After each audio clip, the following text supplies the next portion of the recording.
States of America, and to the republic for which it stands, one nation, under God, indivisible, with liberty and justice for all.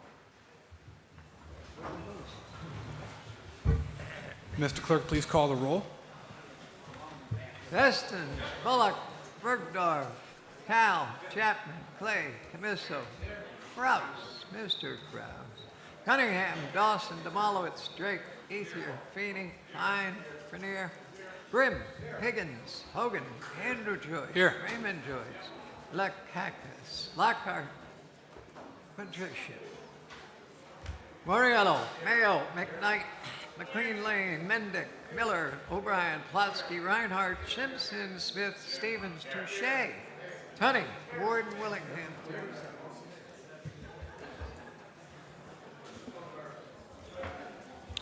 I'd like to note additional sponsors are with the clerk. I'd like to remind everyone one more time to silence your cell phones. First item under previous business, please. A resolution number 232 for 2018 requiring equality of funding regarding the Albany County Legislative Grants Award Program. Mr. Ethier.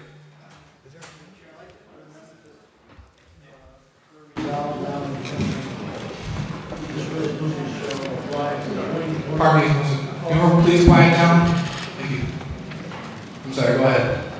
This resolution shall apply to the 2020 legislative grant program and to each year legislative grant program thereafter in the future. So it doesn't take effect this year, it takes effect next year. Everyone has a copy of this, Mr. Ethier? I believe Everyone have a copy of this at their desk? Should we have one here too? So Mr. Ethier wants to do is, if this is to be implemented, we implement it in 2020 and not 2019. So on the amended version, Mr. Chairman, is there a second to that amendment? Mr. Mann? I'll second it, but I'd also like to request a long roll call. Absolutely. On the amended version?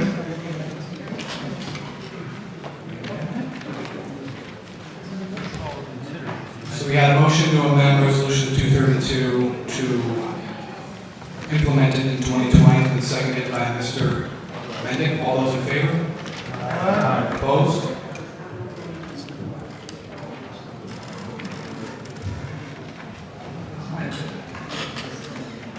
Mr. Bergdorf. I have a question for you. Right now, the way the grants program works,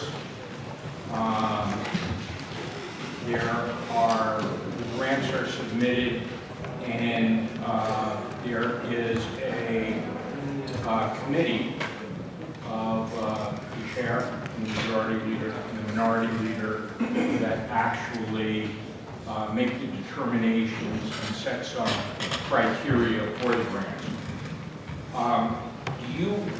Your resolution doesn't say, is there still a filter, or does everybody just get 1/39 of whatever's in the grant line used as he or she sees fit in regard to whatever the organization is? No, there's no chance. The only the procedure that we have right now in effect will still stay in effect. Are those procedures in They don't have to be in that. We already got them somewhere in our rules. That's just something I'm adding that everybody gets everybody gets so much in your districts. How we achieve that leadership, whoever does it now, I've never been involved in that. I'm not trying to change the procedure at all. All I'm doing is making sure every district gets the same share. I'm not changing how we achieve the $350,000 we're asking for now for the public out there. How we get into our, I don't know how that's even done. See, I don't understand where even the number of 350,000 comes from, because we have a budget that's in place that has $75,000. Right, but unfortunately, for some strange reason, I don't know how it happened. When this program started, it was geared for little organizations that had to get by. Even back then, I was kind of opposed to it because it's the beginning of a court era somehow. And I was a little bit opposed to it, but I said, we're going to have it. We're going to have it at a small level. But now this year, to get involved with, I find out there's 56 applications out there. And that total is what comes to the 300,000. So for some reason, the public out there believes that this can be done. So somewhere, one time we start, I know it's not gonna be done. We don't have the money to do it. But somehow this program has led people to believe that that money's there to be given or taken. How do we explain to them people, there's one here who wants $100,000? He's crazy. That's how far this program has gotten out of hand. But I'm not involved in this stuff. I don't care how it got out of hand. It's out of hand, that's all I know. And I'm not opposed to the program the way it's been running. Now, I'm also not opposed to abolishing it if this is going to be the end result of it. So that's why I'm saying now, like I said last year at this time, the districts, the 39 districts in the county, every district in the county will have the same share of monies. Right now, I think that's $75,000. So that share would be, let's say, $2,000 for an argument's sake. So, and if my district doesn't have anybody apply, I can take my $2,000 and give any other legislator who may have more in their districts. So they can stop the number from doing nothing. Does it Secure all the say that you can give your money to? Yeah, it says right there. It says that. Yeah. It says all that. This is a really friendly thing for the legislature. No, it says 39 equal shares. I guess what I'm concerned about is, I realize as we sit here today, there are a whole lot of grant applications to squeeze into a small kitty this year. And the people who right now are the filter, are the chair and the majority leader and the minority leader, and they got quite a task ahead of them to figure out how to whittle down whatever that number is into $75,000. Folks, please keep the sidebars to a minimum. Thank you. Okay. No, I have no problem with that. Same people doing out and back doing. What I worry about is that this hasn't been as fully thought out for next year, and I think there should be some other guidelines, and Well, there should be some sort of discussion. I realize.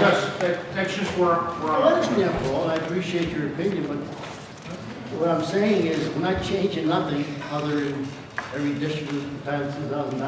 Nothing else changes. No change. I don't know why anybody would be against it. It's not, there's nothing more to look into other than you know that your district is going to have $2,000 for the next program. That's just, there's nothing, there's no talking about it. It's a black and white issue. There's no more you can put in there. There's no way you can change it. We're the 39 legislators, and if you want to have your district have $2,000 in it, if this program continues, well, that's all it's saying. Well, if 10 people don't put in for grants, what happens to that $20,000? That means on the other districts.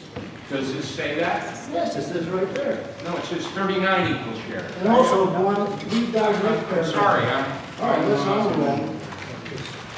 Listen, I'm wrong. One share allocable to every each legislator. Yeah. Now read, keep reading. The second one's out for, They may agree to combine funding. that's what I'm talking about. Okay, but what if somebody doesn't take it? That's what it covers. No, If I don't take if it, Joe and I want to split something, we can each take $2,000 and give somebody $4,000. if you wanted to do that, yeah. Yeah, but if somebody doesn't take it, does their money go into the hole and then get It's split up? no, if us four legislators decide we have nobody in our district that wants this funding, this grant, so there's $8,000 that's open to the other 35 legislators, that's all. Do what you want with it. You understand enough, Paul? I understand it. Unfortunately, I'm not all that comfortable with the words. Well, that's, I understand that, but so I know he's uncomfortable with it, I can understand uncomfortable with it, but I think it's a very simple thing. Us four legislators have nobody in our district that put in for a grant. So there's $8,000 out of the $78,000 floating around. That $8,000 could apply to any one of your districts if our leadership decides to put it there. It's a no-brainer. That's how I feel. If we're going to have the program. I'm also not opposed to seeing how this program has got to the point where 56 applications are coming in with a total of $350,000. I think we should take a serious look at this program. Because if people out there think we're going to be able to spend taxpayers' money that way, on a pork barrel issue, we're in sad shape. So that's all I gotta tell you. But if we're gonna have the program, this is the fairest way to have it. And I ask for your support. And I didn't allow to be nobody like it's done a lot of times. It's open-minded, do what you want. I didn't call none of your home and lobby you. Vote your conscience. Mr. Fine. Thank you, Mr. Chairman. I will be voting no on this, and I want to explain why. I think, one, I think it's a good system when we base it based on merit, but I also think that funding for these grants should be distributed to the places in most need. And I don't think distributing it equally to every district is the right way to do it. I think we really need to be doing is looking at how to make it equitable, which often means that areas that have a lot of districts that have a lot of poverty, have a lot of issues, have a lot of nonprofits that don't have the resources, that are working on these issues, trying to help people, really need the funding. They may put in more applications and they may and offer them more need, and that's what we should be doing. So I will be voting no on this to ensure that we continue the current process. Mr. Demowitz? I rise in support of Mr. Ethiger's resolution. What this does makes sense, takes the politics out of it. It's all gone. I mean, that's why some people are going to get upset. Some people are getting $100,000 from this, $50,000. That's actually two different sources. The 75,000 is one source, which is the original program that we always say. And now we're looking at contingency money and dipping into contingency money to do the same thing we used to do with 75,000. So now we're looking at the $350,000 to $750,000 this pot of money, and you're saying, well, you know what? We've never, just so you know, I've been on the finance committee 27 years. We never took, and Mr. Minnick can attest to this, he's been there a long time, contingency money for these things. And it's not what contingency is about. Any fiscal person would tell you that. You don't use contingency money for pork barrel spending. It doesn't happen. And that's the direction we're going. And contingency money is going to be, is for the end of the year. When we get the bill from Medicaid that we don't have the money for, next year we're going to pay $1 million for the Board of Elections, which we don't have the money for, and get reimbursed because next year we get more. And the governor cut the PINS program that we're going to have to keep, that we also, it's going to cost us $30 million. So that's what the contingency money is for. And you know, if we come up short in sales tax revenue, if we come up short for a program at the end of the year, when we balance the books at the end of every year, and we need to balance them, we use the contingency money. That's what it's for. And, you know, but I support what Phil's trying to do. It makes sense. Everybody gets equal amount. Of some neighbors or some districts need more money. I haven't taken any, you know, and you got a worthwhile organization that is needed. I certainly would have no problem supporting it. But it's fair. It takes all the politics out of it. Everybody's equal. Imagine that. We're equal, Mr. Burgo, when it comes to that money. Pretty nice. You're following. Mr. Demowitz, just wanted to clarify, did you state that we've never spent money out of contingency? We never spent money on pork barrel items on contingency. What's a pork barrel item? Well, that's what we're going to debate next month. It's a matter of opinion, I think. Well, I think pork barrel is items that are budgeted that you're taking taxpayers' money and putting it out into the community. I certainly have no problem coming in next month. I got something I would love to come in. I'd love to do $100,000 for the Albany Fire Department for Bulletproof Vest. What kind of support we have for that tonight for that? I think it's a worthwhile program that the Albany Fire Department needs. Take $100,000 out of contingency. If that's what we're doing, I'll be in next month for a resolution on that. And I hope everybody in the city voting supports that. And we'll see where it goes. Now that, of course, that wouldn't be pork barrel. Mr. Drake. Thank you. Of course, as a sponsor, I rise in support of this resolution. Bottom line is, a lot of people, you know, come up and say, well, we have programs in need, and that's true. And Legislator Fine said, well, there might be areas more in need than others. That may be true, but it's also in the eye of the beholder. So I represent Latham, it's the town of Colony. I think it's easy to agree that we get considerably less share of county money spending, as do many of the suburbs, than, let's say, the city of Albany, right? That's easy to say, you know, without facts and figures in a chart. We're not upset about it. But when it comes to helping out the Little League or the small organization or the soup kitchen that needed extra, a dishwasher or something like that, these aren't items that we're able to budget for, really. You know, it's not something we're going to do a resolution and a line item next year. But 100,000 here and 50,000 there and 10,000 there, those are certainly needs, and I'm not here to in any way take away from what those needs might be, but to say we need to plan ahead.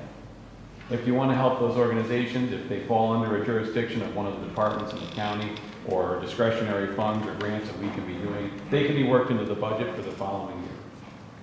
Let's talk about what we're really here to do. This is just to help out in small ways where we can, and our constituents might need that, those groups. Let's focus on that. Let's make it equal so that we don't have to argue about whether Mr. Fine's needs are better than, you know, Mr. Demolowitz's needs. Thank you. Mrs. McLean-Lane? Thank you very much, Mr. Chairman. I think what Mr. Ethier's intent is to limit these funds.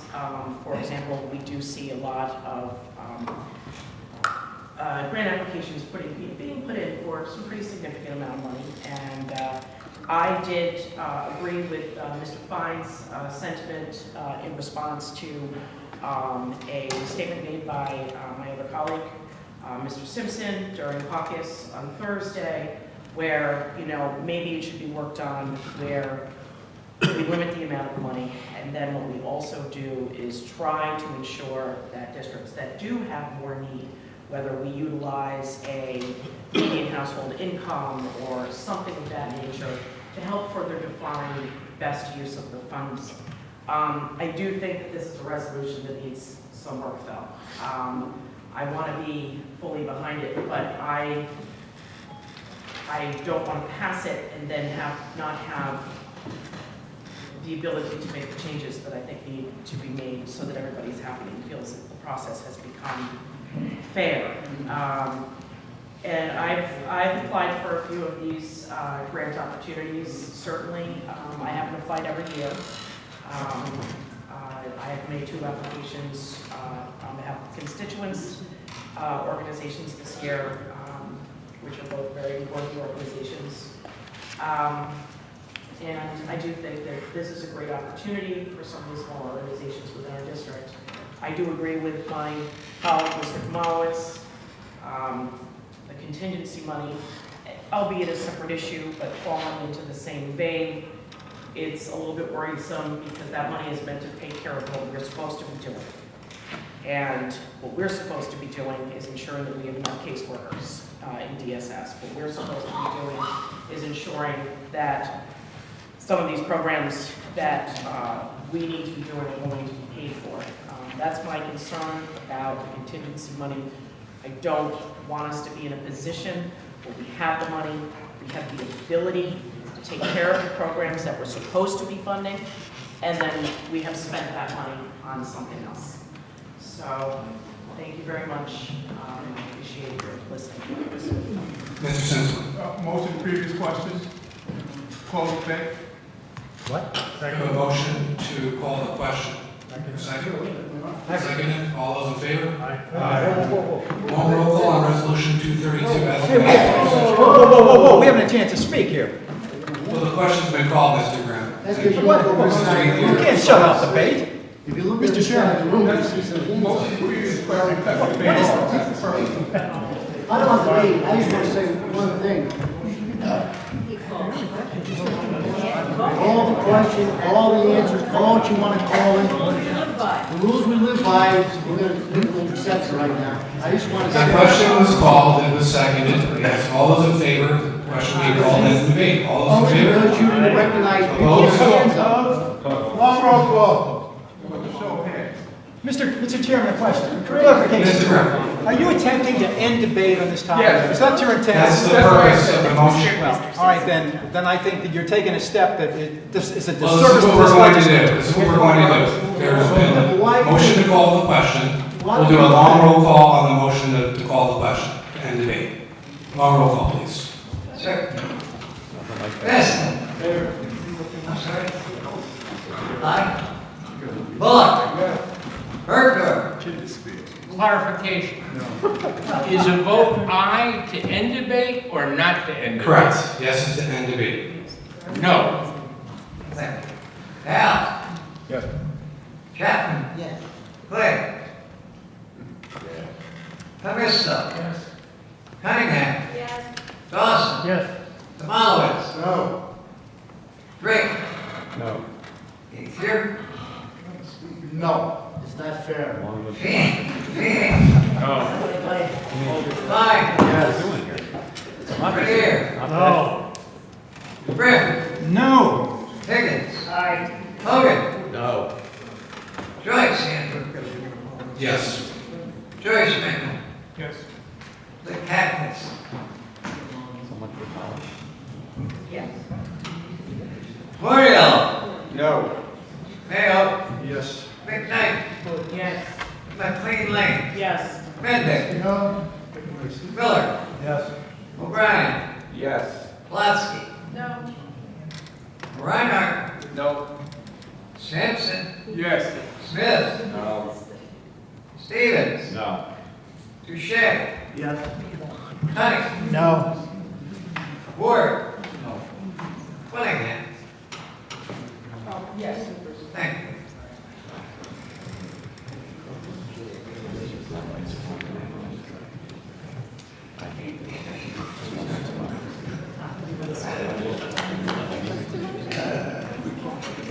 There are 18 noes. I'll be yes. The rest are yeses.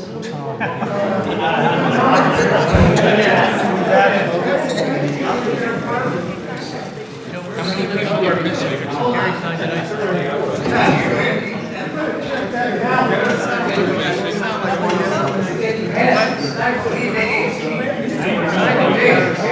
It is tied, so that means it fails. So debate will continue.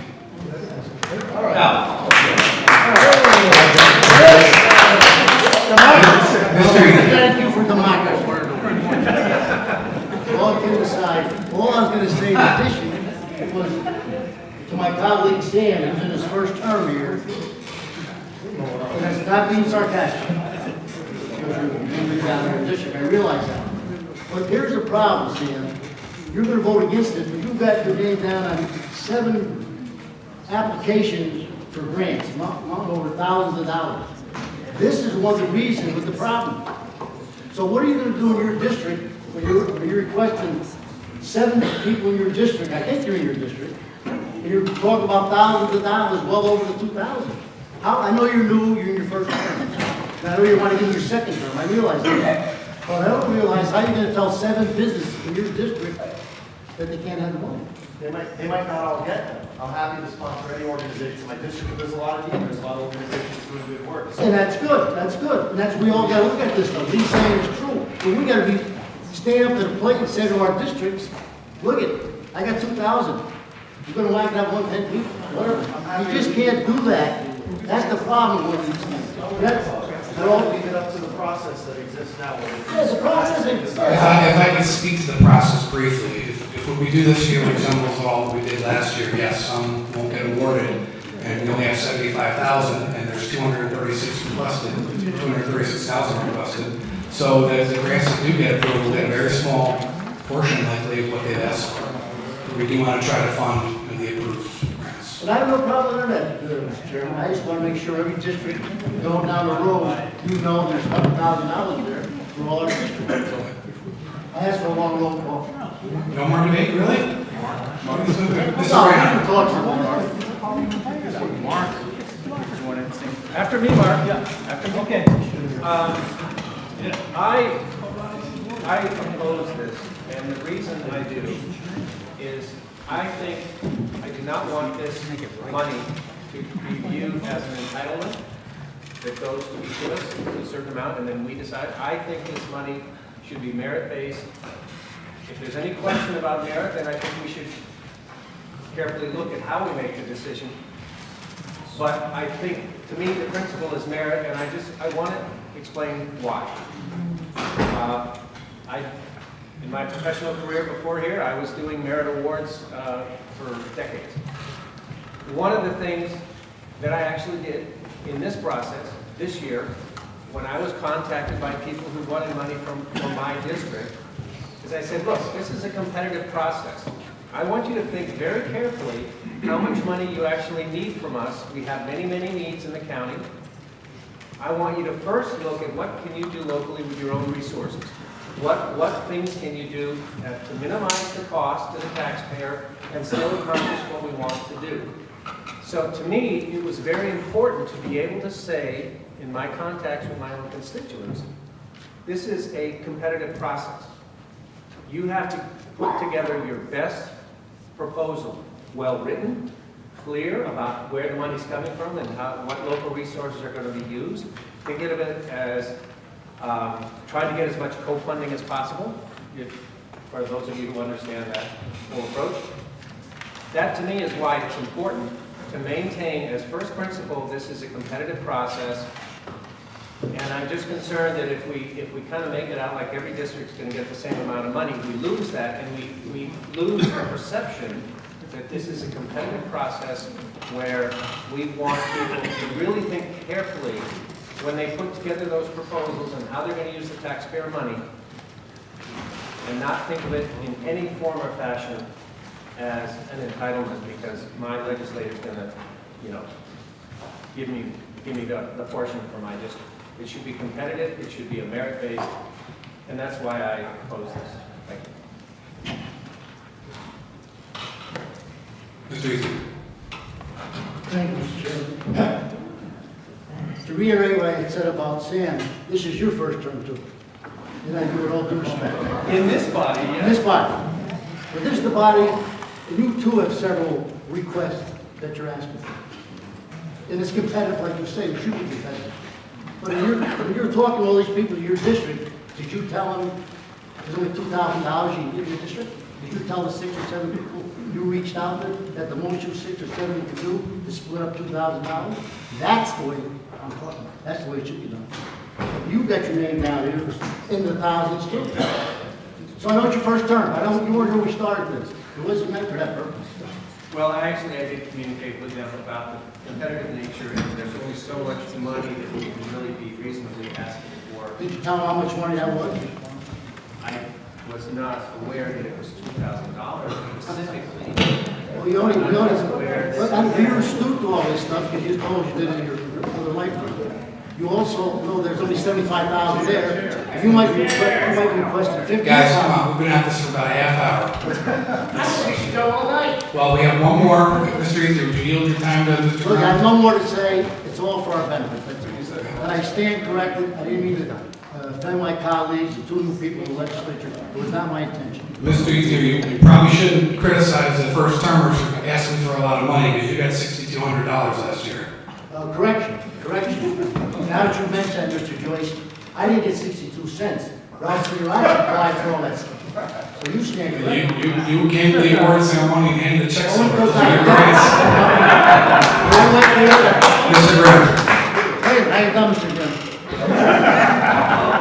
I know, under our new rules, the Republicans have a lot to say. Mr. Easley, there's a 3-minute It's gonna change it. Mr. Graham, go ahead. Go ahead. Thank you for recognizing me, Mr. Chairman, and I have to say I am dismayed there's an attempt to cut members from engaging in this debate tonight. I think it's one of the low points of the legislature in the 4 years that I've been here.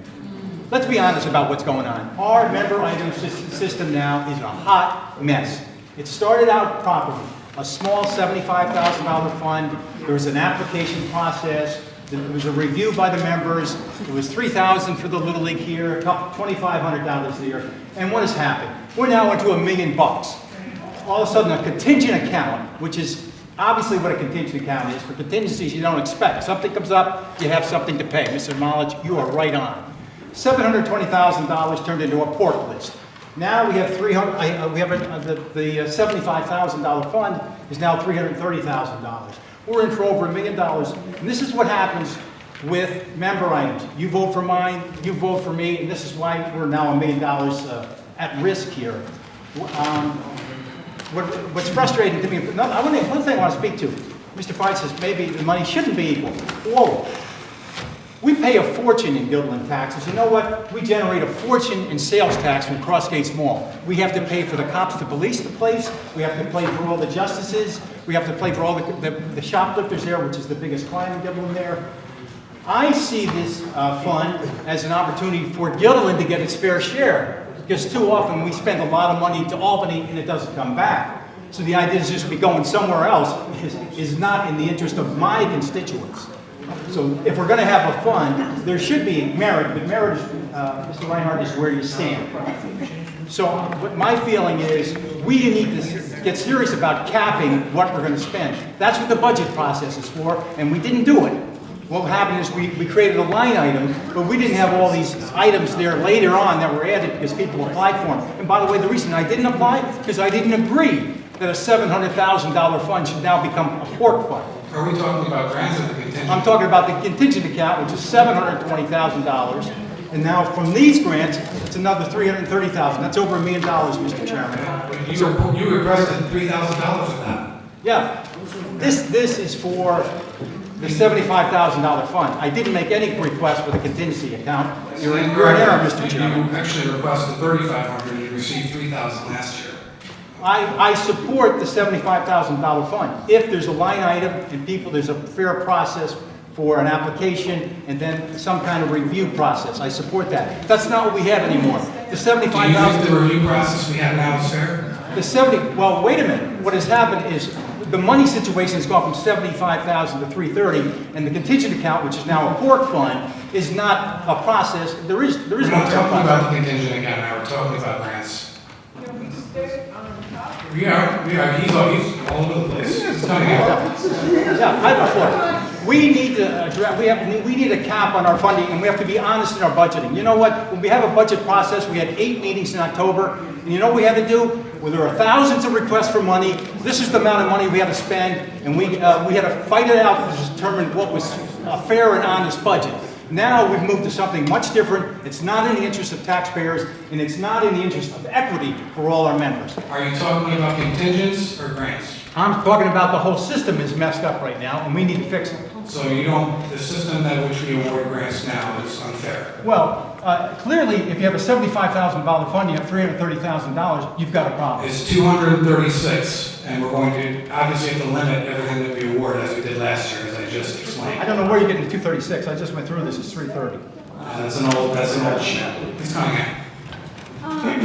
So speaking of honesty, for all the people watching who might be utterly confused, we are talking right now about a grant program that we have budgeted for $75,000. The submissions for this $75,000 grant pool totals $330,000.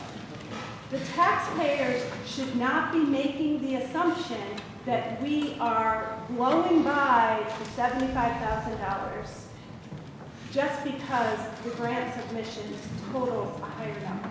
So can we be absolutely clear for everyone watching and listening that we are talking about a $75,000 grant program that has a lot more potential grants that total a higher number. We are also commingling a discussion that we're going to have next month. So we're going to be spending lots and lots of time next month talking about a separate contingency discussion. So I don't know why we're commingling them. I know they're related. They're financial issues, so they're related. But I think we need to be clear about what we're talking about. The other issue is, and my name's on here as a sponsor.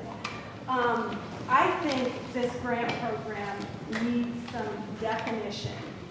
I'm not sure whether limiting the grants or, equally is the right answer. And I'm actually conflicted about whether to support this amendment that my name is on.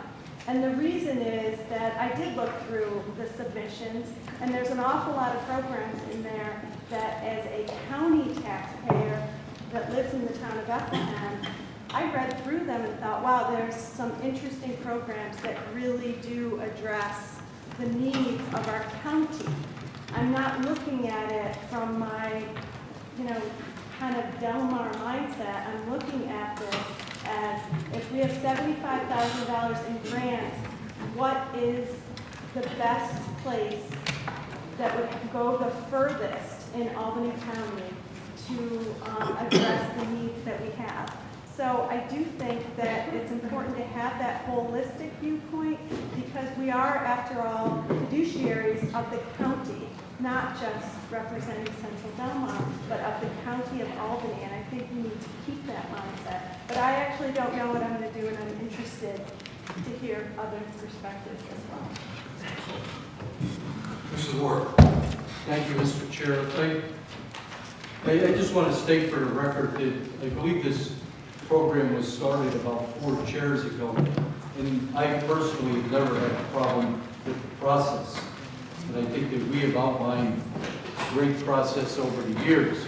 However, I do hear from many of my colleagues that we do need, that the requests, I think, are getting a little lopsided, and that we want some equality in the amount of the requests, and I don't have a problem with that.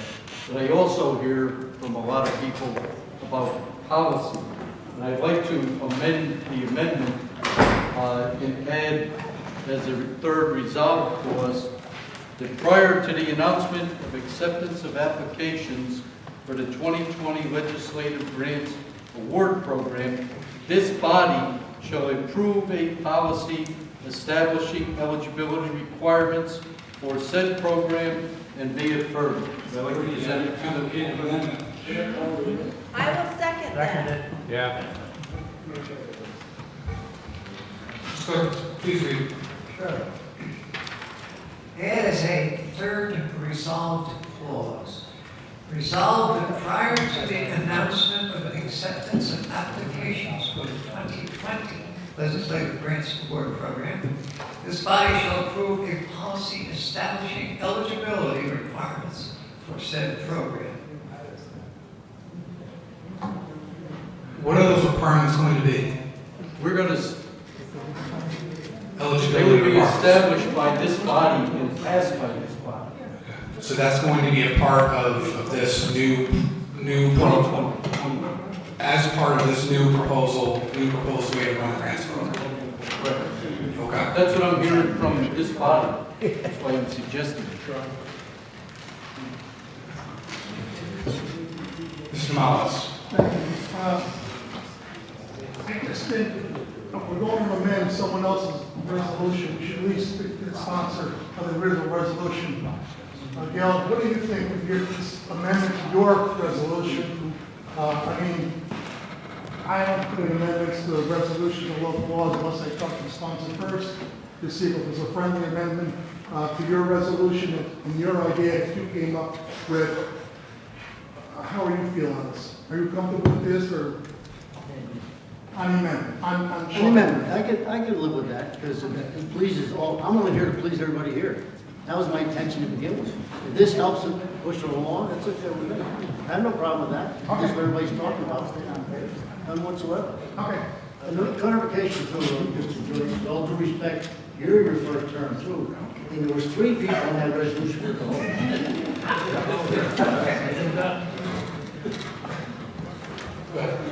Mr. Ward, if I can just ask a question of clarification. There are now 4, can you hear me? There are now 4 resolve clauses in the current version of this. Yes, I was going to add that before the last resolve. So after the second and It before. would be after the second, before the fourth, which was amended to be added. The fourth was the one that was added in the amendment we just passed. The third was placed in there. What is now the third resolve clause is the one that is created. May I approach the bench? Sidebar.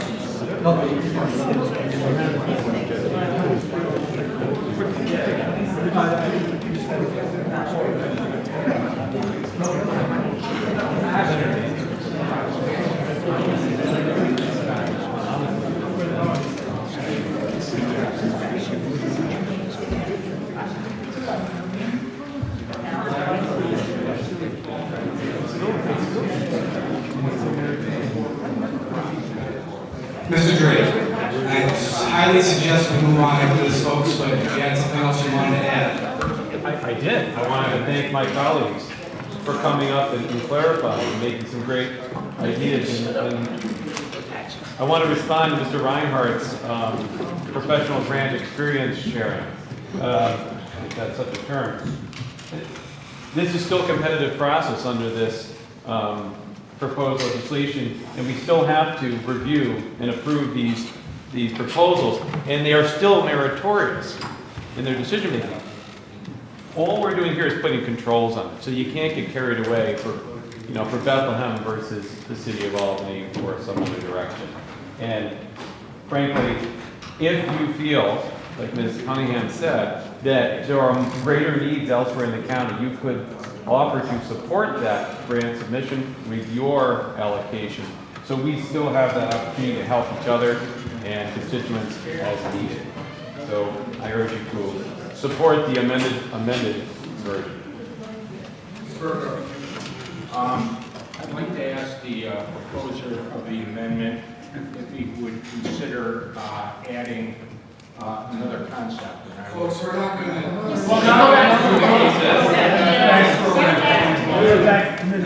We are motioned to vote on this as amended. We can have this for about a half hour. Well, we are saying that we are going to have a policy on the eligibility. Do we have a policy on the process? How does the process work? We have a written policy for the grants program now, but it hasn't been approved by the body. That's something we do. Well, but if the body's going to approve the eligibility, should the body approve the process? Will there be a 3-person screening committee to whom all these things will be submitted? Does anyone else have another amendment? Well, I'm sorry. Yeah, That was the first thing I got up and said was I was concerned that this didn't have a process. It was take a number, divide it by 39, and ask everybody who it wants to go to. That's exactly what it is. Mr. Mendy. Thank you, Mr. Chairman. I'd like to second Mr. Ward's amendment and call for a long roll call. All those in favor? Aye. Opposed? Long roll call on resolution 232 as amended. Ms. Monahan. Are we not supposed to have a copy of the amendment so we can look at it? No. It must be presented to the clerk according to our rules. And In writing. So, okay, in writing. Yes. So only you know what it says. You read it. Everybody has their own opinion.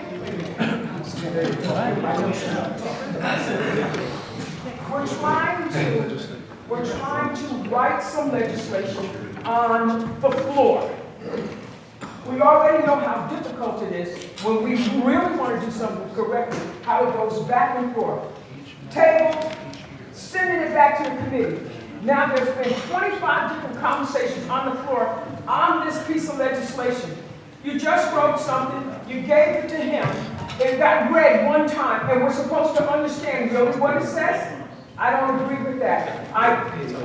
You say that I would like to hear, and I would like to read in Robert Rules of Order where it does say that we're not supposed to have a copy of that.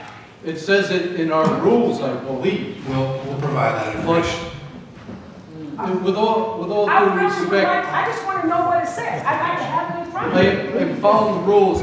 The clerk read it, and I believe that you, as a legislator, can ask the clerk to read it again if you're not clear. Council will present that information to you. Long roll call on resolution 232 as amended. Point of order. Thank you. Veston. On the amendment or on the proposal? The proposal as amended twice. Wait. We just did. No, you have to vote on the amendment. Okay. Long roll call on Mr. Ward's amendment. Yes, and then we vote on the resolution. Now we got it. Let's get it. Now we got it. Now we got it.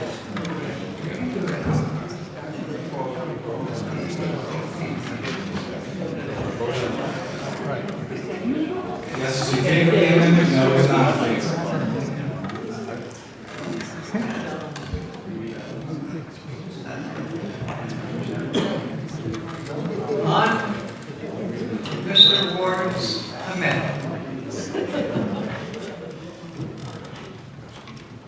Would you like me to read it again? I think so. An amendment by Mr. Ward. Resolved that prior to the announcement of acceptance of applications for the 2020 Legislative Grants Award Program, this body shall approve a policy establishing eligibility requirements for said program. That's it. Okay. On the amendment. Baston. Again, in favor. Bullock. Yes. Bergdorf. Aye. Hal. Yes.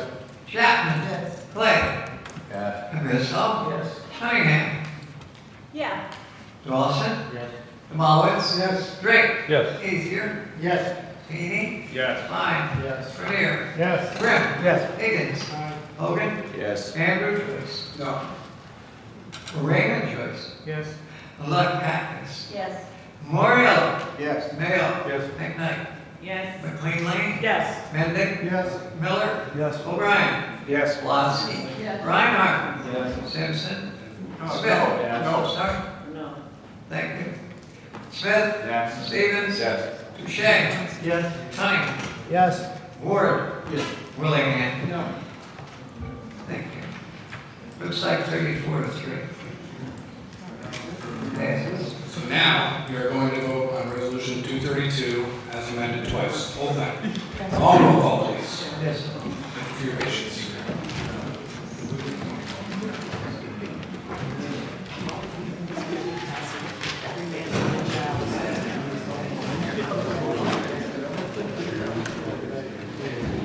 Number 32 as amended twice.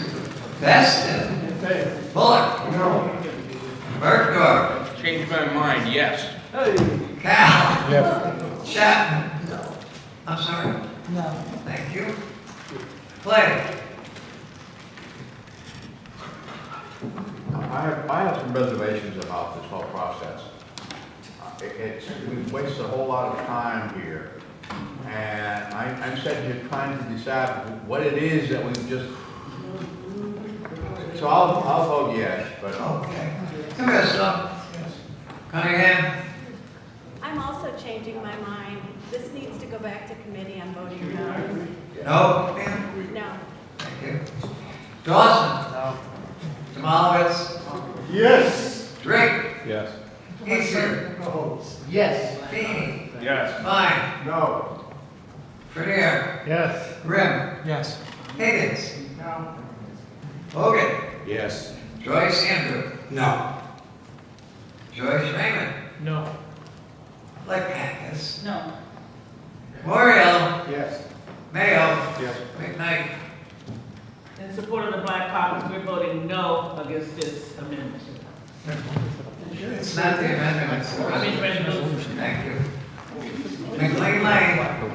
I echo the sentiments of my colleague, Mr. Clay, who said he has some reservations. I know, I'm getting to it. I'm unfortunately going to have to decline and say no at this time. I would like to see it go back to committee, Thank you. and I would like to see us have a more effective. Thank you. Mendick. Yes. Miller. O'Brien. No. Flosky. No. Reinhardt. No. Simpson. No. Smith. Yes. Stevens. Yes. Touche. Yes. Tony. Yes. Ward. Yes. Willingham. No. Thank you.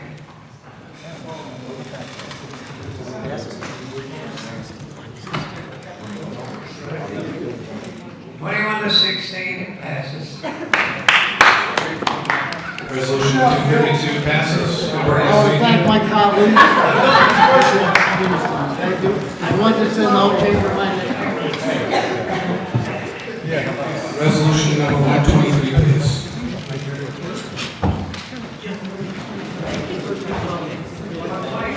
Yes. Resolution 123, a resolution to establish Albany County as a pollinator-friendly municipality. Mr. Joyce. Please have me as sponsor. Anybody else? Mr. Demolish, Mr. Drain. I just want to note that this came out unanimous at committee, support. And then your response. Does anyone not want to go on this? Mr. Joyce, could I recommend a friendly amendment made that Put it in writing. Yeah, it is in writing. I'd like to delete the 6th resolve clause, which encourages municipalities. I think the municipalities can speak for themselves on the issue. Otherwise, I am in full support of this resolution. Mr. Bergdorf.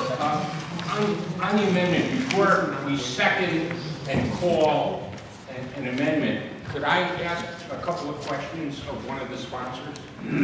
Because this has some fairly significant implications for Albany County, and I don't know if anyone's level of discussions has been had with county executive staff or people. And let me just point out to you, I'm as much a pro-pollinator guy as anybody, but there are county roads, Shaker Road, Old Miss Fiona Road, 155, all the roads in the hill towns, which are county roads, and there are obligations to do things upon repaving county roads. And we're repaving 30 miles of county roads this year, okay? The easy thing it says to do here is not to put down fertilizer. That's easy. You don't put down certain fertilizer that kills the bee, but it tells you that you have to plant stuff along roads that are being rebuilt or repaved. Okay? We're also redoing the whole airport reconfiguration at Exit 3. It impacts every county road out there, all sorts of county land. Okay? So my question is, somebody told me there was an agreement that we weren't going to do any of that, but we were going to plant 1 acre of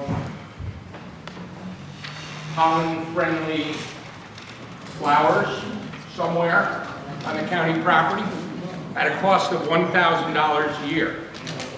So I guess what I want someone of the sponsors to tell me is, and I hope I get the answer, that it's not going to affect residential properties on county roads, and that it's not going to stop paving in the hill towns and in Clarkstown and every place else where we are. Well, unfortunately, it's what it says. I know it has the words to the extent practicable. So we have 300 miles of county roads.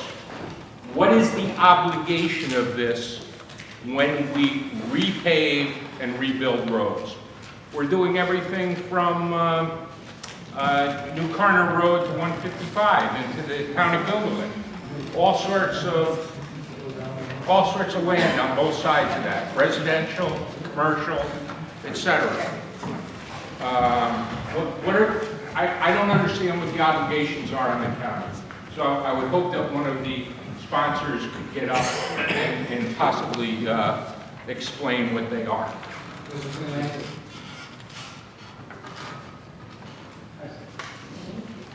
I'll try to explain. We did a fiscal with DPW, Parks and Recreation. The seed that's planted now on all county roads will change. And there'll be a small added cost, and a yearly added cost of $1,000 for pollinator-friendly seeding. They do seeding anyway. So the commissioner said, fine, you know, it's not that big of a deal, it's not that big of a cost, they can do it. The only thing they can't do in DPW is educate the public. Educating the public, Cornell Cooperative Extension. That is what's going to happen. It's not a big expense at all, it's something that's really needed. Thank you, Mr. Bullock. That was what I was hoping to hear. I just hope that we'd also recognize that when you do 30 miles of road, when you plant stuff, if you ultimately go and you mow that grass anyway, you're mowing down what you've attempted to plant. So maybe, I hope you've given the DPW the flexibility to to deal with that as well. Okay, thank you. We have an amendment. Is there a second? All those in favor? On the amendment? Opposed? Can you read the amendment? Mr. Clerk, please read the amendment. For the deletion.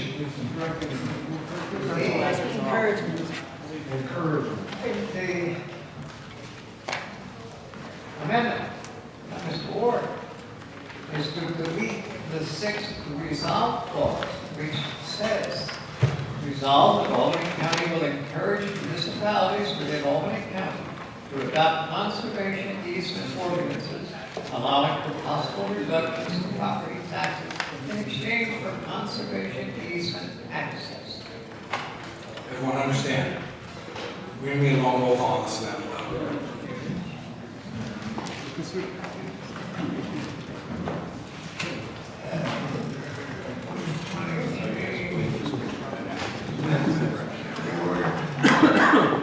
On the amendment, Mr. Vesta. In favor? Bullock. No. Bergdorf. Aye. Cal. Yes. Chapman. Clay. Yes. Myself. Cunningham. No. Dawson. No. Tomales. I'm going to vote no because the sponsor, who took the initiative in trying to write this resolution, against it. I would be voting no. Drake. He just told me he was for it. All right, folks. Drake. Yes. Thank you. Ethier. Yes. Feeney. Yes. Fine. No. Padilla. Yes. Grimm. Yes. Higgins. No. Hogan. Yes. Joyce Andrew. No. Joyce Nick. No. Mr. Chair, I withdraw the amendment. I thought the sponsor was okay with it. I mentioned it was friendly in the beginning. I'd like to withdraw the amendment. So the amendment to resolution number 123, before by Mr. Ward, has been removed. Thank you. Excuse me, withdrawn. So on the resolution, 123, all those in favor? Aye. Opposed? No. Long roll call on resolution number 123. Mr. I would like to request that we waive the long roll call and note that I vote no, only based on the fact that I don't believe that this body shall be telling municipalities when to enact conservation easements anyway. That's a local jurisdictional issue. I'm a no as well. Mr. Bergdorf and Mr. Ward are no's, Mr. Grimm is a no. Are we going to long roll? We need to do a long roll call, folks. Somebody knows. Okay. Long roll call on resolution number 123, please. Thank you. Veston. No. Bullock. Yes. Bergdorf. No. Cal. Yes. Chapman. Clay. Yes. Missile. No. Cunningham. Yes. Dawson. Yes. Tomales. Yes. Rick. Yes. Ethier. No. Wait, yes, I'm sorry. Are we like to be still? I had a bad moment over here.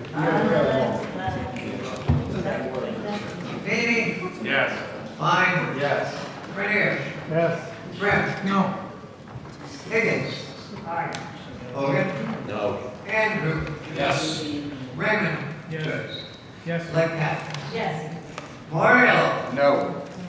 Mayo. Yes. McKnight. McLean Lane. Yes. Mendick. No. Miller. Yes. O'Brien. Yes. Lotsky. Yes. Reinhardt. Yes. Simpson. Yes. Smith. No.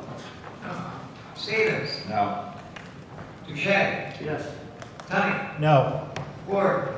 With regret, no. Willingham. Yes. Thank you.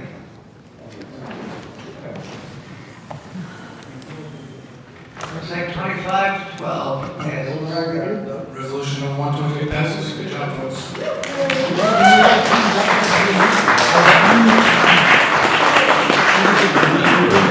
Resolution number 163, please. Public hearing on proposed local law C for 2018.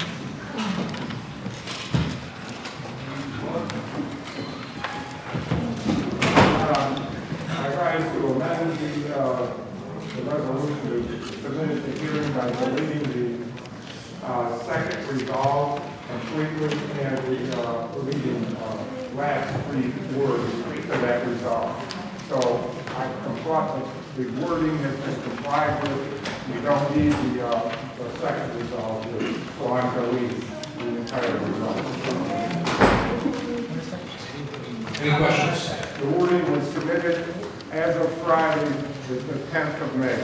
And that's the deadline we were given, and we submitted the wording on the amendment for that. What page is that? It's all right there. Separate. It's a separate vote. Mr. Demolis. I'm not clear on what the amendment is. Is there a change to what's in front of me? Yeah. Please clarify. They have a change in.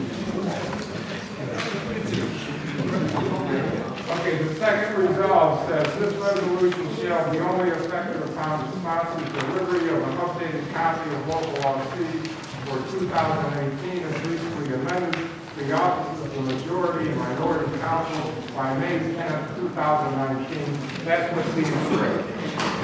Okay? What we're doing is publishing this as amended, for the newspaper. We believe that the resolve clause, the last paragraph on the bottom of the page, will just confuse the public. This is for the posting in the newspaper. Mr. Feeney? I'll second. Second the amendment? Yes. All those in favor? Aye. Opposed? As amended? All those in favor of resolution 163? Aye. Opposed? Amended version of resolution number 163 passes. 164, please. Authorizing amendments to the lease agreement with the Albany County Airport Authority regarding property located at the same road. Long roll call, please.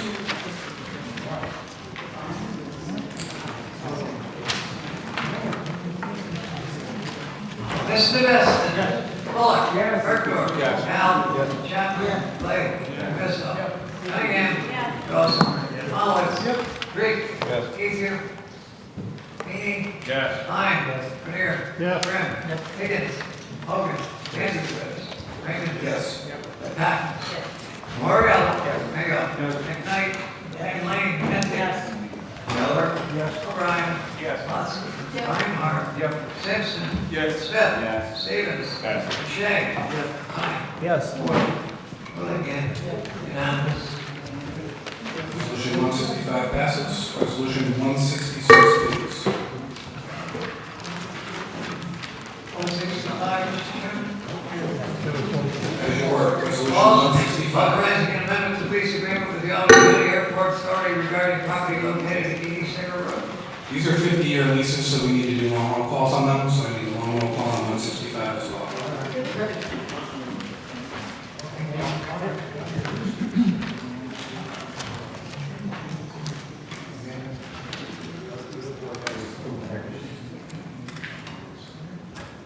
Beston. Bullock. Bergdorf. Yes. Powell. Chapman. Blake. Bissell. Cunningham. Mullins. Drake. Ethier. Feeney. Yes. Klein. Grenier. Grimm. Higgins. Hogan. Andrews. Yes. Joyce. Patton. Morrell. Mayo.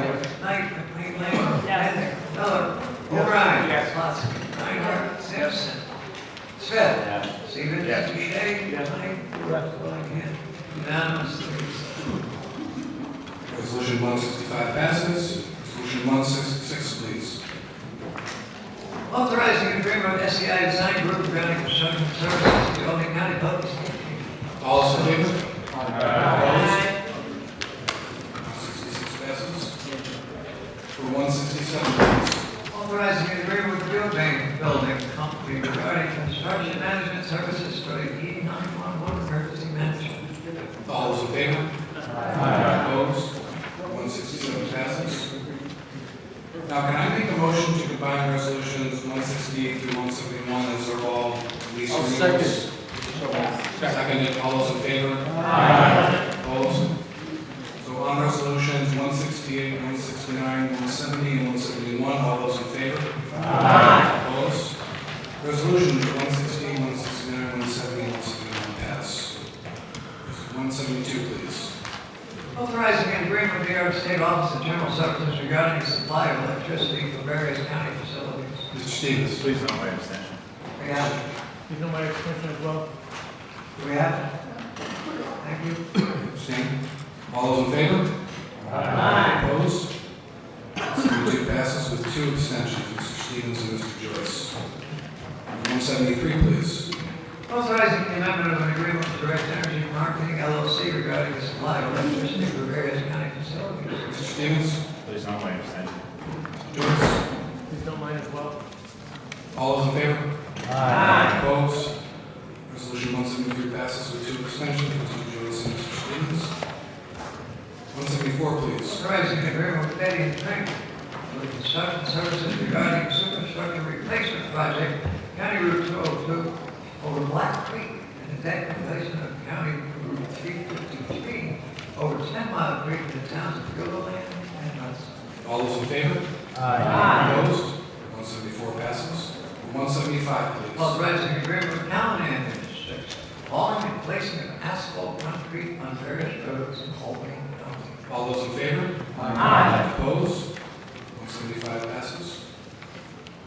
176, please. Authorizing a license agreement with the city of Albany regarding installation of bollards and related improvements to the town community center. All those in favor? Aye. Opposed? 176 passes. 177, please. Authorizing an agreement with Rico USA regarding lease maintenance of high-speed and color copiers for the county of Albany. All those in favor? Aye. Opposed? 177 passes. 178, please. Authorizing the renewal of an agreement with the New York State Department of Agriculture and Markets regarding inspection and testing of sample fuel stored at retail fuel outlets. All those in favor? Opposed?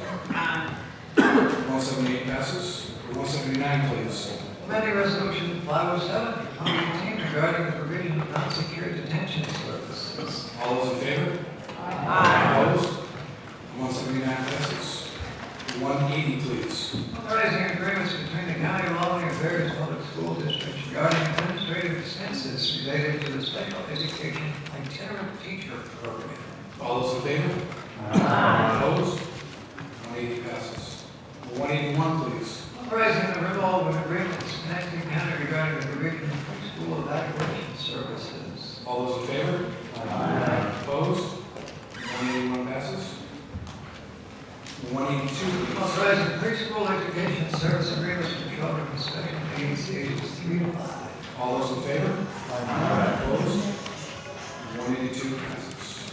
183, please. Authorizing the renewal of service agreements regarding the individualized education programs for children with age.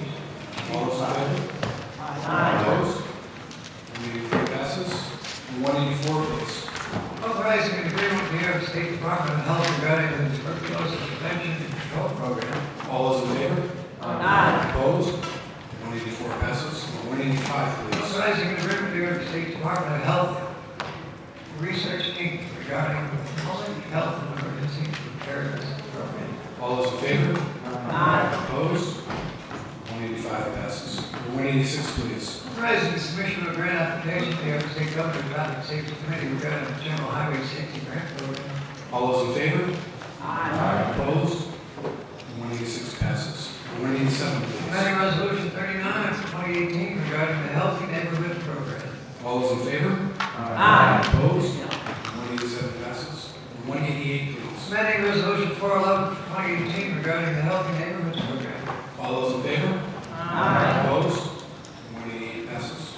189, please. Authorizing an agreement with the New York State Department of Health Research Inc. regarding the expanded partner services program. All those in favor? Opposed? 189 passes. 190, please. Authorizing an agreement with the New York State Department of Environmental Conservation regarding the water quality management program. All those in favor? Opposed? 190 passes. 191, please. Authorizing an agreement with OP Security North America regarding the purchase of a full-body scanning security system at the Albany County Correctional Facility. All those in favor? Opposed? 191 passes. 192, please. Authorizing an agreement with Enterprise Fleet Management regarding the lease of vehicles for the sheriff's office. All those in favor? Opposed? 192 passes. 193, please. Authorizing the submission of a grant application to the New York State Division of Homeland Security and Emergency Emergency Services regarding the 2018 hazmat pay. Denote by abstention. All those in favor? Opposed? 193 passes. 194, please.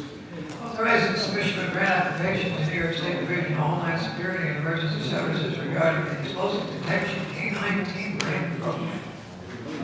Denote by abstention on that as well. All those in favor?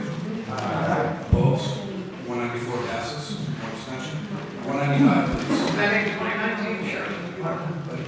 All those in favor? Opposed? 195 passes. 196, please. Amending Resolution 563 to 2018. All those in favor? Opposed? 196 passes. 197, please. Approving the Department of Residential Health Care Facilities collective bargaining agreement with 1199 SEIU Service and Maintenance Unit, amending the 2019 Department of Residential Health Care Facilities. All those in favor? Opposed? 197 passes. 198, please. Approving the Department of Residential Health Care Facilities collective bargaining agreement with 1199 SEIU Registered Nursing Unit, amending the 2019 Department of Residential Health Care Facilities. All those in favor?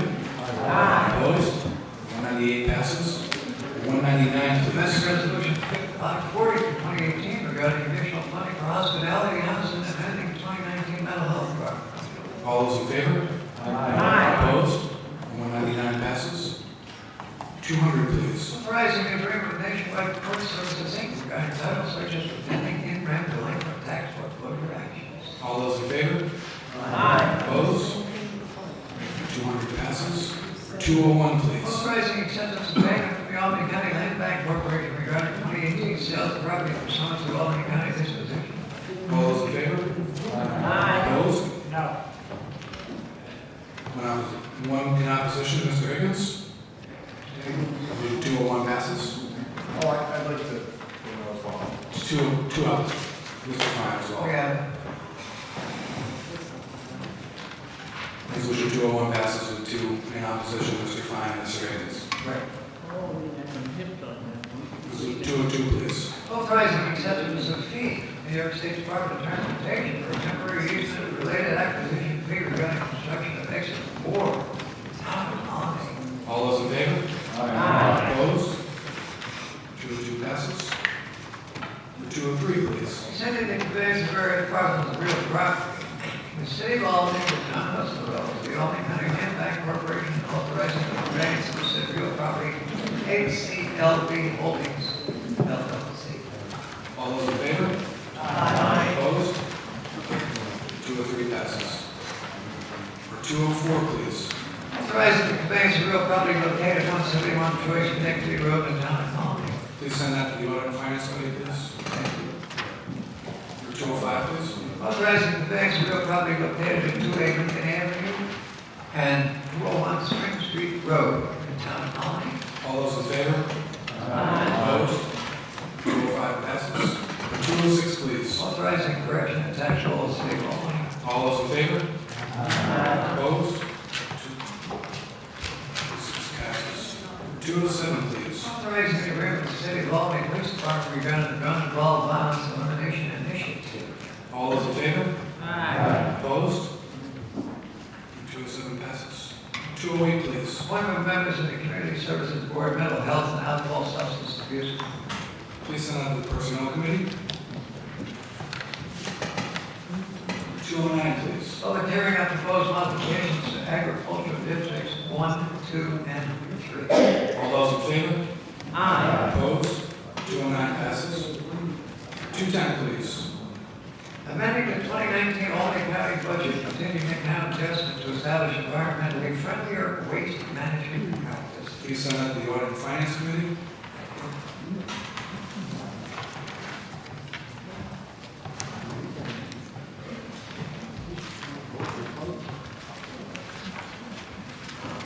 For 211, please. Amending the 2019 Albany County budget. Please send that to Audit and Finance as well. 212, please. Amending the 2019 Albany County budget. Audit and Finance, please. 213, please. Amending the 2019 Albany County budget. Please send that to Audit and Finance. 214. Amending the 2019 Albany County budget. Please enact the budget of finance. For 215, Amending 2019 Albany County budget. please enact the budget of finance. Probably should have those combined, but if anyone has a specific question on either one, I want to make sure that the opportunity. They're all going to budget of finance. For 216, please. Endorsing the appointment of a member of the legislature to the Francis Bergen Law Library of the Albany Board of Trustees. All those in favor? Aye. Opposed? Good luck, Mr. Feeney. For 217, please. Amending the rules and regulations for Albany County employees regarding health insurance benefits for retirees. Please send that to audit and finance and personnel, please. 218, please. Requesting the Albany County Commissioners of the Department of Human Resources, the Office of Management Budget, feasibility study regarding incorporation of certain health insurance benefits for retirees into a proposed regional health care facility. Please send that to audit and finance and personnel. 219, please. Amending Albany County Legislature rules of order. Please send that to the law committee. 220, please. Public hearing on proposal of law F. Please send that to the Law, Conservation, Sustainability, and Green Initiatives Committee, please. 221. Amending 2019 Albany County budget. Please send that to audit and finance. 222, please. Requiring the submission of amended local laws prior to legislative action. Please send that to the Law Committee. For 223, please. Creating a facilities condition assessment committee. Please send that to the Public Works Committee and the Law Committee. Local Law M. Local law of the County of Albany, New York, amending section 206 of the Albany County Charter and local law 8 from 1993 is subsequently amended for the purpose of restructuring the legislature by reducing the number of legislators. Please send that to the Law Committee. I'm sorry. Please send that to the Law Committee. Thank you.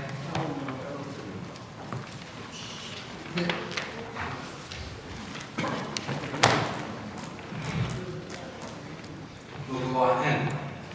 The local law of the County of Albany, amending section 207 of the Albany County Charter and local law 8 from 1993 is subsequently amended relating to commissions on reapportionment. Please send that to the Conservation, Sustainability, and Green Initiatives Committee, please.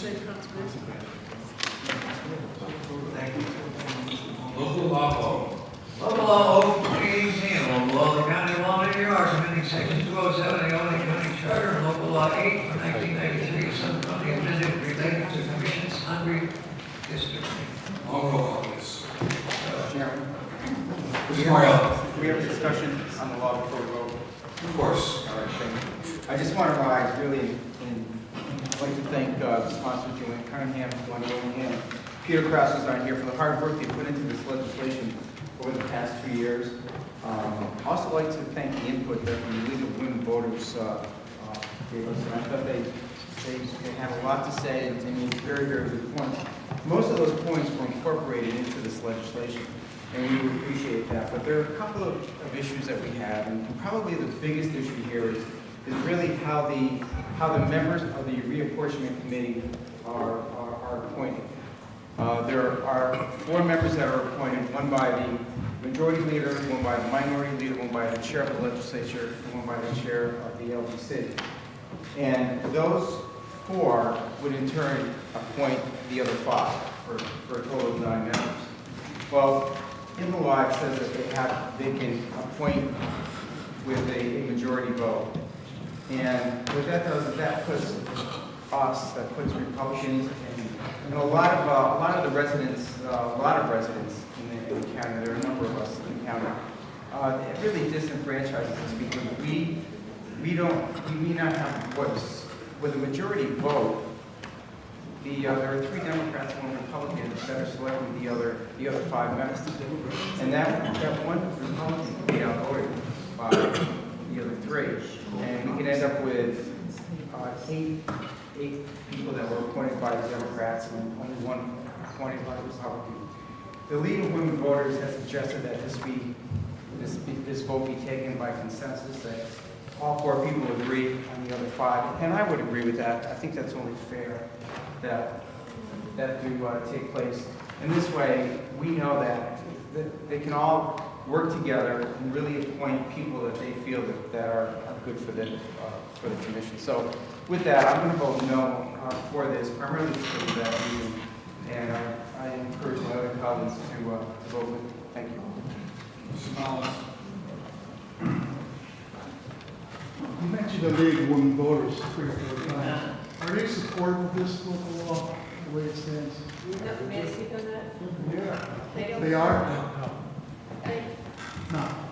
They don't take a position. So, But they spoke at our press conference. but they don't support the local laws. They don't take a position on it. When you're down here 5 times, so we must have some position on it.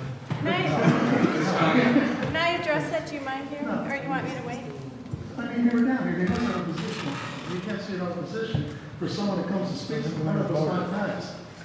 Retired. Can I just So address? anyway, I'll wait. I'm on as a sponsor. When I first got on as a sponsor, it was a totally different area, direction we were going.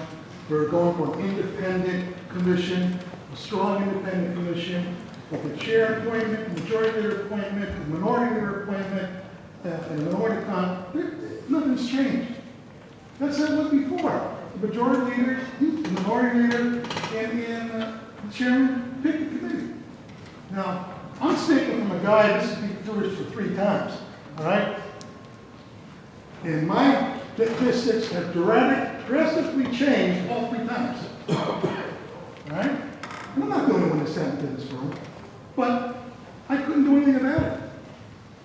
It was done. We hired a consultant, and we wind up in court anyway, when I said, oh, he's going to be all right with the minority districts. Oh, yeah, we're fine, we're fine. And we are in court again, twice. That happened. 3 times, Sean? Was it 3 times? So, I'd like to see a strong, independent commission with some retired Supreme Court judge. We've got enough of them. Let him decide who's on the commission. Nonpartisan, no influences. So Gary Demolowitz, who's been a lifelong resident of the city of Albany, represents the city of Albany, doesn't wind up in North Bethlehem again. And that's what happened to Gary Demolowitz this time before. So I wanted to see a strong, independent, no politician, no majority leader, chairman, anybody appointing this commission. And some retired state Supreme Court judge or county court judge. We have a lot of people of character and stature in this county that would do the right thing, and I would trust implicitly with it. I mean, that's the direction I was hoping we were going for. So, seeing how we go that way, I would be going opposed. Thank you. Thank you. A couple things. This local law is the product of a very, very long, deliberative, thoughtful, inclusive, transparent legislative process. I don't know how many of you I sat with in rooms to talk about different ideas, back and forth versions. I met with the league many, many times, who, by the way, is not endorsing it because they have a very laborious process where they actually don't do that. I will say that the league was a very positive participant in our press conference earlier, and notwithstanding the one issue that was raised by the minority leader, they are very, very pleased, and I think, I don't have their statement in front of me, but they were very pleased with all of the developments and in fact complimented this piece of legislation very extensively. I, of course, won't speak for the league here because they can speak for themselves, but I certainly wouldn't have invited the league to participate in a press conference talking about this piece of legislation unless they had 95% positive things, which they did at the press conference. This is, and with all due respect to someone I enormously respect, Mr. Demolowitz, and have worked side by side with in this legislative body and have enormous enormous good feeling about my relationship with you as a legislative partner. With all due respect to you, I am not sure if you have read this carefully. The independent section is in section F. And this piece of legislation, more than anything else, depoliticizes the membership of the commission. And the reason is that, in a nutshell, no political insiders can participate in the commission process. You can't be a member, you can't be a former member, you can't be a family member, you can't be a campaign consultant, you can't be a campaign contributor, you can't be a legislative staffer. Essentially what we try to do, you can't be a lobbyist. What we try to do is create such an extensive list of exclusions that we were aiming for exactly the kind of person that you suggested, Mr. Demolowitz, a retired judge who may be looking for a project that he or she can sink their teeth in that would require thoughtfulness and a deliberative demeanor and knowledge of the law and community-mindedness and public service and all of those things. The other issue that I do want to say is, and this is with all due respect to my friends across the aisle, who I know care about this issue deeply and were among the most active participants in the discussion. At the end of the day, it was just characterized that we, the Republicans, will only have one person in this process that will guide it. I think that is the difference of opinion. I think the folks that start the appointment process, the four, are not, because of the exclusions, are not going to be looking to appoint their best friend and next door neighbor who's been their political buddy forever. They're going to be looking for, because of the criteria identified in this local law, for smart, thoughtful, experienced, community-minded folks. And they probably, I would suspect, are going to get resumes from people that they don't even know. And they may look at those resumes and say, gee, of the 10 or 20 or 50 I got, 5 stand out as excellent choices. So if I were in one of those 4 positions and I received those resumes, and I am sure I'm not like anybody else in this body, I think I would look at those and evaluate those on the merits and not whether they were part of the same political party as I am. I don't think I live in fantasy land in assuming that. I think we are all scarred by past history, and we're looking to institute a responsible, accountable, independent, thoughtful, practical process. The other thing I would say, if you vote no, you are leaving us with a skeletal amendment that we are replacing with this. Skeletal. There's no direction. There's no process. There's no accountability provisions. There's no transparency requirements. Sprinkled throughout this local law is language over and over and over again that speaks to process. The public must be informed. The public must be engaged. We need to have materials on the website. Once products are done, we need to have additional public hearings. We need to involve community members from all corners of this county. We need to have diversity. We need to make sure that we're inclusive of everybody. If you read this and don't come away with that, I don't know what to tell you, because we've labored over adding language to that. At the end of the day, we still have control. The legislature still votes on this. What we have done is institute a responsible process that identifies people that don't belong in this process because they're too plugged in politically. We have encouraged an MMD subcommittee focus that works to have a laser focus on the needs of and the voting rights of MMD districts. We have created a commission that is got a holistic view of the final product. And in the end, I would be stunned if we get a product that is not something that we can support.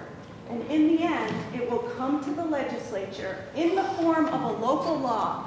So we can all have this debate 100 times longer than we did tonight on every facet of the redistricting proposal that will come in front of this body. I would urge you to vote yes.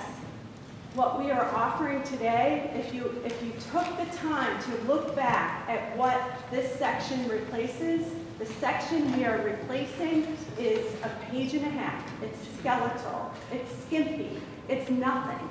It really does not go into the process that we've identified and the thoughtfulness that we've approached this and the emphasis on accountability, transparency, and public engagement. Folks, I just want to remind you, per the rules, we have 5 minutes to debate the question, and we have 3 minutes for a rebuttal. It's getting late, so I'm going to start rolling folks to that, okay?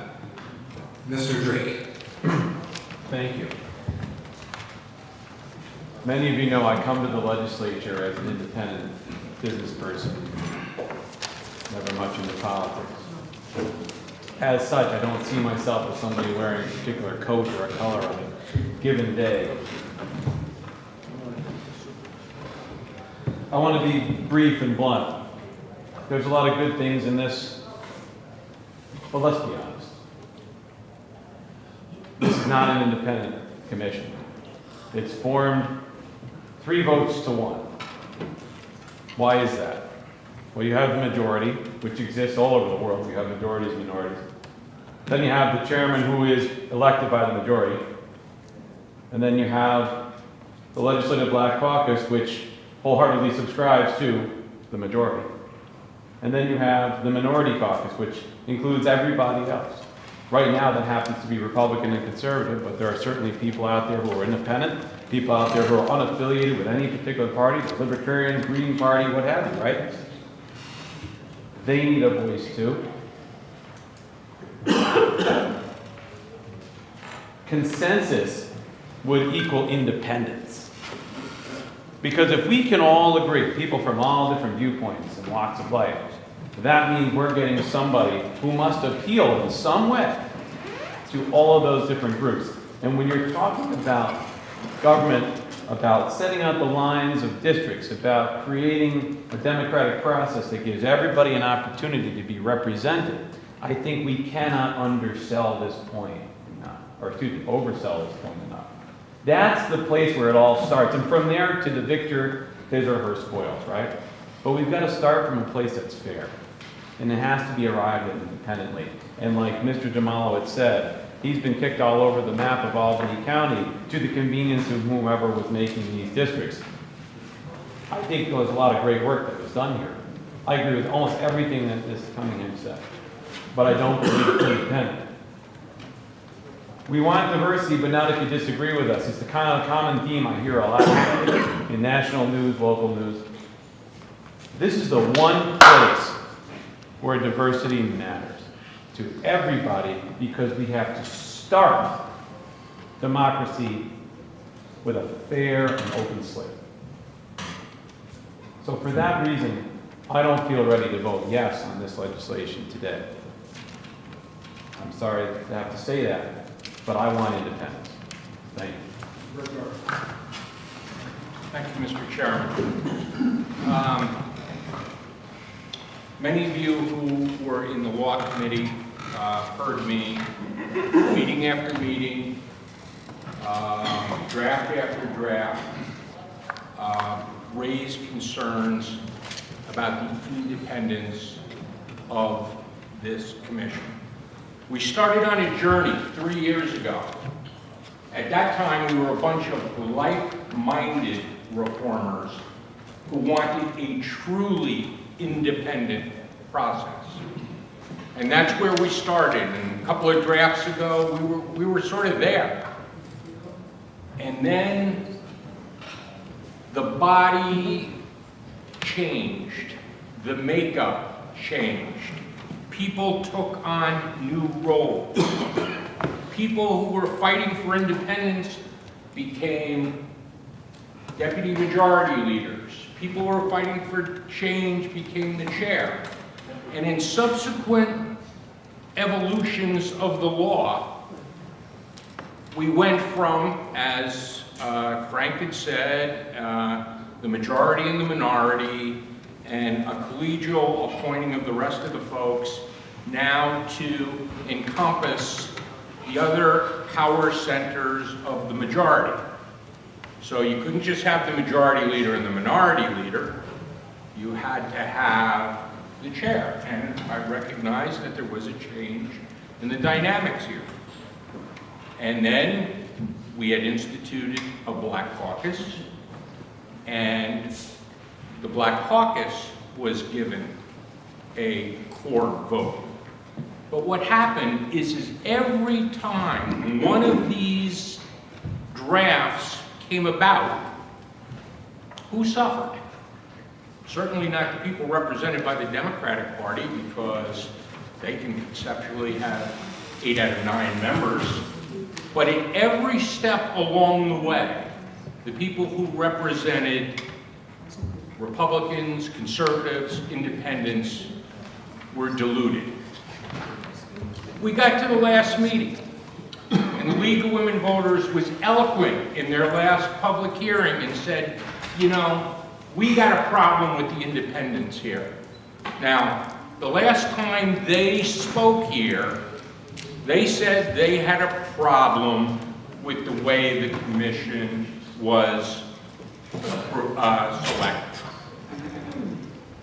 Our conference, our sponsor, I at the Law Committee and the League of Women Voters went to the other sponsor and said, one accommodation, just one. The 4 we can live with. But the 5, at least let there be a unanimous choice on the 5, so that everybody could feel comfortable, whether it was the minority leader or the chair of the Black Caucus or the chair of the legislature or the majority leader. Everybody could feel comfortable that those 5 people would do that great independent job. And we were told, no. No, you could do it by majority vote. Somebody said, well, you can't possibly have it be unanimous, because what would happen if you were at loggerheads? I'll tell you, the same thing that'll happen if there's a 2-2 vote among the members of the 4 members. If the chair of the Black Caucus and the minority leader decide that they have common candidates that they want, and you have a 2-2 vote, well, then you're paralyzed. 1 minute left, Mr. Bergdorf. That's fine. So the point is, we asked for one accommodation, the 5 to be chosen unanimously. And with that, I think, for speaking for myself, and I know I've talked to the minority leader, we could have lived with that. But absent that, we need to vote no, and we need to run against this. We need to run against this, because this is going to go to the voters. And absent that, it's a power grab. It's a power grab by the many who control the votes against the few. So once again, I will ask publicly, would the sponsor consider an amendment to have a unanimous choice of the 5? 5 minutes on the nose. Hold on. I'm done. Just to answer that question, the law committee debated that and rejected that. So, no. Ms. McLean-Lane? Thank you very much for recognizing me, Mr. Chairman. I'm responding to, just from a few conversations ago, to Mr. Demalowitz's comments. I just want to remind everybody, judges run as Republicans or Democrats or whatever. They're not necessarily unbiased. I've been in county court a few times. I know. I've sat on judicial committees and voted for both sides. Yeah. I'm not saying, I know. I just wanted to point that out. And I do think that everybody's worked very hard on this, and a lot of people took in a lot of information and contributed. It's been a long process. I'll be voting in the affirmative. I encourage my colleagues to do so as well. Mr. Dawson? Yeah, Mr. Bergdorf mentioned it quickly in passing about the public, and I think it's important that they know that because this is a local law which amends our county charter, it follows a bit of a different path than our normal legislative process of dealing with public laws or resolutions. And I was wondering if maybe Ms. Cunningham could address this to the people watching tonight, so they understand that after tonight, if we pass this, what happens to this public law? Does it go to the county executive? Does it go to the public? Could you just explain that for everybody so it's Yeah, clear? my understanding, it goes to the county executive, and the goal or the ultimate landing spot is that it will be placed for voter referendum in the November election. So it will be voted on by all of the residents of Albany County. So there's an opportunity for this debate to continue. Absolutely. Thank you. Mr. Simpson? Yeah, I just want to say it seems like there's a fundamental misunderstanding of the process. Mr. Demolowitz raises a good point that the process has historically been politicized. However, the bottom line is that this legislative body as a whole, the buck stops with us. So an independent commission makes a recommendation. What we hope is that the process outlined here will have the amount of transparency so that all of us here can input on the merit. But ultimately, you have to understand we've been sued for 3 consecutive decennial censuses because we've been in violation of the Voting Rights Act. If I had my way, the way we would have developed this legislation, which I will support, would have been that we would have started with the minority-majority districts first, because that's been the area that we've been sued for 3 times. The other thing you have to understand is we also have out here local law M that's going to be proposed, which recommends that we move from 39 to 29 legislative districts. People are dealing with this as an arithmetic problem. It's a geographic locus problem. Albany County is 533 square miles. From Bleecker Terrace, beyond Manning, to 200 South Pearl Street is about 5.9 miles. What you have to understand is the majority-minority districts are compacted between a 2 to 6 mile radius. There's no way you can disaggregate that. And so when you move from 39 to 29, water relief probably disappears. The hill towns, which already have a really large geographic area, probably doubles, which I don't know what the upside to that is. But at the end of the day, what needs to happen is this body needs to look at any particular district, and if there are politically targeted districts, like somebody is cherry-picked out of their district, on the merit as a body, the county is big enough to not disenfranchise anybody. And even if that were necessary, the law allows for a change in demographics, a change in redistricting to allow the incumbent to run in the newly constructed district. But at the end of the day, we are the ones who are responsible.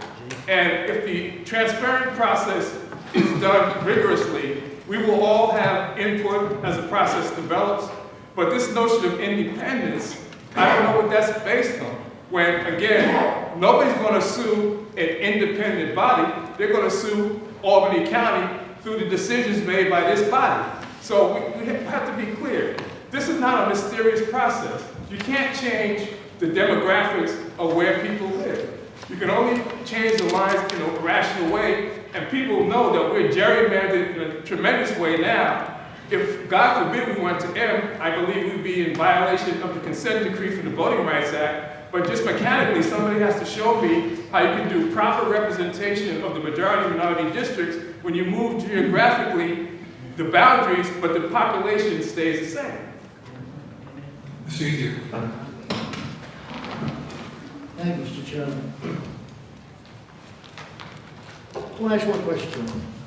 I know you did a lot of work, and lots been done with this. But do you really think having the chairman of the legislature, the majority leader, the minority leader, and the new Black Caucus leader, in all honesty, I mean, I don't know, I've been here a long time. I've seen all these redistricting coming up. I think you're on the right track. I think we're on the, I shouldn't say the true thing. I don't know how independent 4 politicians can be on picking 5 other people. If you really believe that could happen, I don't know. I think I don't know what the alternative is. I don't know the alternative is. I think there's a lot of exclusions that exclude an awful lot of people from participating. So when you exclude those people, you're left with a group. And among the group, I think that there will be credible individuals that those 4 will select, and they will look at the language of what the job is of those individuals. And, you know, I have faith that they will do the right thing and choose wisely. Well, But look at the exclusions. A lot of people are not eligible to participate. So once you carve them out, who's left? Not the political people. hopefully you'll be right. But known politicians who like power, think they may have power, that's not a problem. And thank God it's coming back to this. But I'll support it because of the work you did. I have my very serious reservations. Thank you, Mr. Chairman. In 1989, I ran for the Monroe County Legislature. I ran against a Democrat who was a 14-year incumbent. And people said I didn't have a chance. I was Republican, of course. And I lost by 180 votes. So you know what they did during the census? They took a pencil, and they took out my 5 best districts, which I won by 600 votes. And they put me into a heavily Democratic area where I lost by 500 votes. So I ran again in 91, and I lost by 114 votes. I picked up 1,000 votes on this 16-year incumbent, and I still lost. What a lesson that was in the importance of redistricting. That pencil had more say over who represented the people in that district than any issue, than any special interest money. And that's why it matters, because redistricting is a power, and people use that power to their advantage. The Democrats use it when they're in power over the Republicans, and the Republicans use it when the Republicans are in power, they use it over the Democrats. We started in the right direction here. We had Republican leader pick 3, Democrat leader pick 3, and then the 2 of them would agree on 3 more. That is the closest thing you're going to get to independent when you got politicians picking commissions. Then it went 1 Republican, 2 Democrats, then 1 Republican, and 3 Democrats. So we've been losing ground. And there's no question that this is, we talk about minority rights, God bless the minority rights, but you know what, Republicans are a minority too. And I have to say, the people in my district count every bit as much as the people of any other district. And listen, I got to do all I can to fight for Dillon in this legislature. We saw an example of that tonight. And the reality is, this is not an independent district. This is not an independent commission. And we should pretend it is. I mean, you have 29 Democrats, we have 10, and that's your advantage. But I don't see how any Republican is going to get a fair shake here, particularly since how we started this process. Thank you. Ms. Cox. I have a clarifying question for Joanne. The way that I understand it is the 4 people we've been talking about, the majority leader, the minority leader, the chair, and the leader of the Black Caucus, they pick the first 4 people, and then those 4 people pick the remaining 5 people. Right. They don't stay on the commission, they're not part of it. Right. Those of you who know me know that I like process. Like, I live for it, I really enjoy it, and I think that this process is so much more independent at the first time, as a freshman and the minority, the majority deputy leader. It's so much better than it is outlined before, and it is so worked over by so many people. Do I like every little bit of it? No, I don't like every little bit of it, but I like most of it, but mostly I like the process. I like the process that many different kinds of people came together and made this and pulled it together and worked with external sources of people who are studying the issues like the League of Women Voters, and that is why I support this. I worked at the co-op, as you know, also for 12 years in a consensus decision-making body. 3 times we had to vote in the 12 years that we worked there. We built the majority, we hired people, we changed the management, we did did a lot of things, and only 3 times in all that time we had a vote. It says by consensus if possible, or by vote if necessary. And I think if you set that out, then people will try to live up to it. If you don't set it out, then people will not try to live up with to it. It's a professional process with a lot of complications. I think it's much more possible that we'll get it right this time if we follow this process, and that's why I'm going to support it, and I wish you all would as well. Mr. Simpson? Yeah, I just want to say, I still don't understand why people don't get, whatever you call an independent commission, it still has to come before this body. And if there are radical deviations from what's reasonable, then all of us here have the ability to input as the process is developed. But there's nothing you're going to do to change the fact that there are 39 Democrats and maybe 9 Republicans and maybe an independent, but that's called democracy. You're not going to change that. I don't care how independent your commission is, it's a recommendation to us as the legally authorized representatives of the people of Albany County. We can't abrogate that responsibility. So whatever you define as independent, it's still a recommendation for us. So the bottom line is we collectively have to make the final decision. Whatever independent body that you be comfortable with, it's still a recommendation to us. And again, as the process develops on the merit, if there's something strange, like somebody's redistricting out of the block that they live in, well, we should weigh into that as a body on the merit. And that's very obvious. People are reasonable. Some people have common sense, some don't.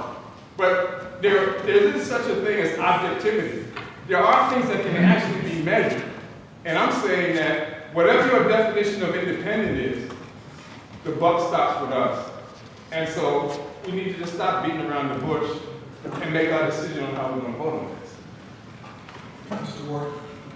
Thank you, Mr. Joyce. And speak from a little bit of experience on this, I took 2 summers of my life that I spent in federal court representing the county on redistricting. And I want to commend Ms. Cunningham, Mr. Krause, and the others that have put this together. I think it's a great idea that we draw the line for the majority-minority districts separate. I think it's a great idea that we try to get some independence to the process. I like a lot of people, I believe that anybody has some kind of a special interest if they're volunteering for a committee like this. But I also believe, and I'm not a lawyer, but I believe from my past experience that the Voters' Right Act of 1969, I believe, states that it is somewhat of a political process and that this legislature has the authority to draw the lines. And I think that this process that has been outlined in this legislation does this. We tried other processes. Don't believe that we didn't try before. We have tried a lot of different ways to resolve the issue of proper redistricting. And I just don't want anybody here, because I know a lot of people here, this is your first time going through this. I don't want you to think that we're going to draw a bunch of squares in all over Albany County, and that's just the way it goes, because it's impossible. Right? There's a lot of factors that you have to look at, such as packing, right, Lucy? We talk about that all the time. The Alabama Supreme Court decision, such as neighborhoods, light neighborhoods. And that is why the districts look a little strange. They aren't straight lines. And we have to look at that, and this commission will be charged with that. And I don't think anybody in this legislature represents more municipalities. I know Chris has a lot of territory out there. I represent 5. And my district has changed dramatically since the time I was first elected. I had half of Mr. Beston's district. I had half of Mr. Frenier's district. And it's changed dramatically where I'm straight up in the county, Maplewood, and I still have Cohoes, Water Lake, and Green Island as well. And you know what? That was the best way. I was part of the process, and I believe that was the best way to do it. So don't think that we're going to draw straight lines. We're going to be able to draw straight lines and it all works out all right. It doesn't work that way. And there are going to be people in different municipalities, different neighborhoods, but I think this is a great tool that you've put together in front of us today. It's something that I can certainly live with, and I know a lot of people work very hard on this, and I'm going to support it tonight. Thanks, William. Thank you. First of all, I would like to thank Mr. Krause, who's not here, and Joanne for working together, because I was a third party in this, I wasn't a other. I want you to understand that having been involved in this last lawsuit, it was something that, it was tedious, it was heartbreaking, it was one of the hardest things that I had to do in my life, and the things that I was subjected to, because I was in that lawsuit. But I think there's something that we're forgetting here. The reason why we went into that lawsuit, it had to do with the way the lines were drawn in regards to the majority-minority districts. I didn't hear anyone bring a lawsuit in regards to whether it was Republican or Democrat. Let us not forget, the 3 times that we have been in these lawsuits had to do with politics. Didn't have anything to do with what it should have been about, was with ensuring the voting rights of African Americans. We know now that Albany County, the diversity has changed dramatically. The numbers as far as Hispanics are concerned, Asians are concerned. There's another thing that we know, the people that have come into this country from other countries, who in other places assume themselves to be white, have found out now that they've come here that they are not white. They are not white. It changes the way in which people are looked at. And so with the adjustment of all of the diverse countries that we have had to take in, we have a responsibility now more than ever to ensure that the voting rights of people takes place properly. Keep the party lines out of it. When you look at the intent of this legislation, it specifically speaks to this, and it says, reflect the diversity of the residents of this county with regard to race, ethnicity, gender, language, and geographic residence, including representative of rural and small communities. And that was added because of the last time we went into that lawsuit, the people that came down and complained were the people from the rural areas who felt that they had been unduly and not represented properly. Their lines got changed, but the lines in regards to the majority-minority districts did not. And we wound up into a third lawsuit, and the most expensive lawsuit that we have had down through the years. We wound up paying over $2 million in regards to how those lines were drawn. There's a lot of work that went into ensuring that people were heard. Paul, we listened to what you had to say. Indeed, we did. Indeed, we did. At the same time, too, I beg to differ with you what this is really about. It should not be about whether somebody's a Republican or a Democrat. It should be about the real purpose of this, and that's ensuring the voting rights of people. That the civil rights of people are seen to, and the process is proper in regards to that, and not whether or not Republicans. There's black Republicans just as well as any other party. But what this is about is that to ensure that people have the right to vote for the person of their choice. Now, I will agree with you. Even in my own district, I represent Bishopsgate. I have some of the poorest districts, and I will even volunteer and say myself, I don't believe that that district should be in my district. 1 minute to go. Because of the way the lines are, but also mainly because their position on certain things is so different from most of the people that I represent. But I still do the best that I can. So the only thing I ask you to think about tonight is this. Stop thinking about whether it's a Republican or a Democrat.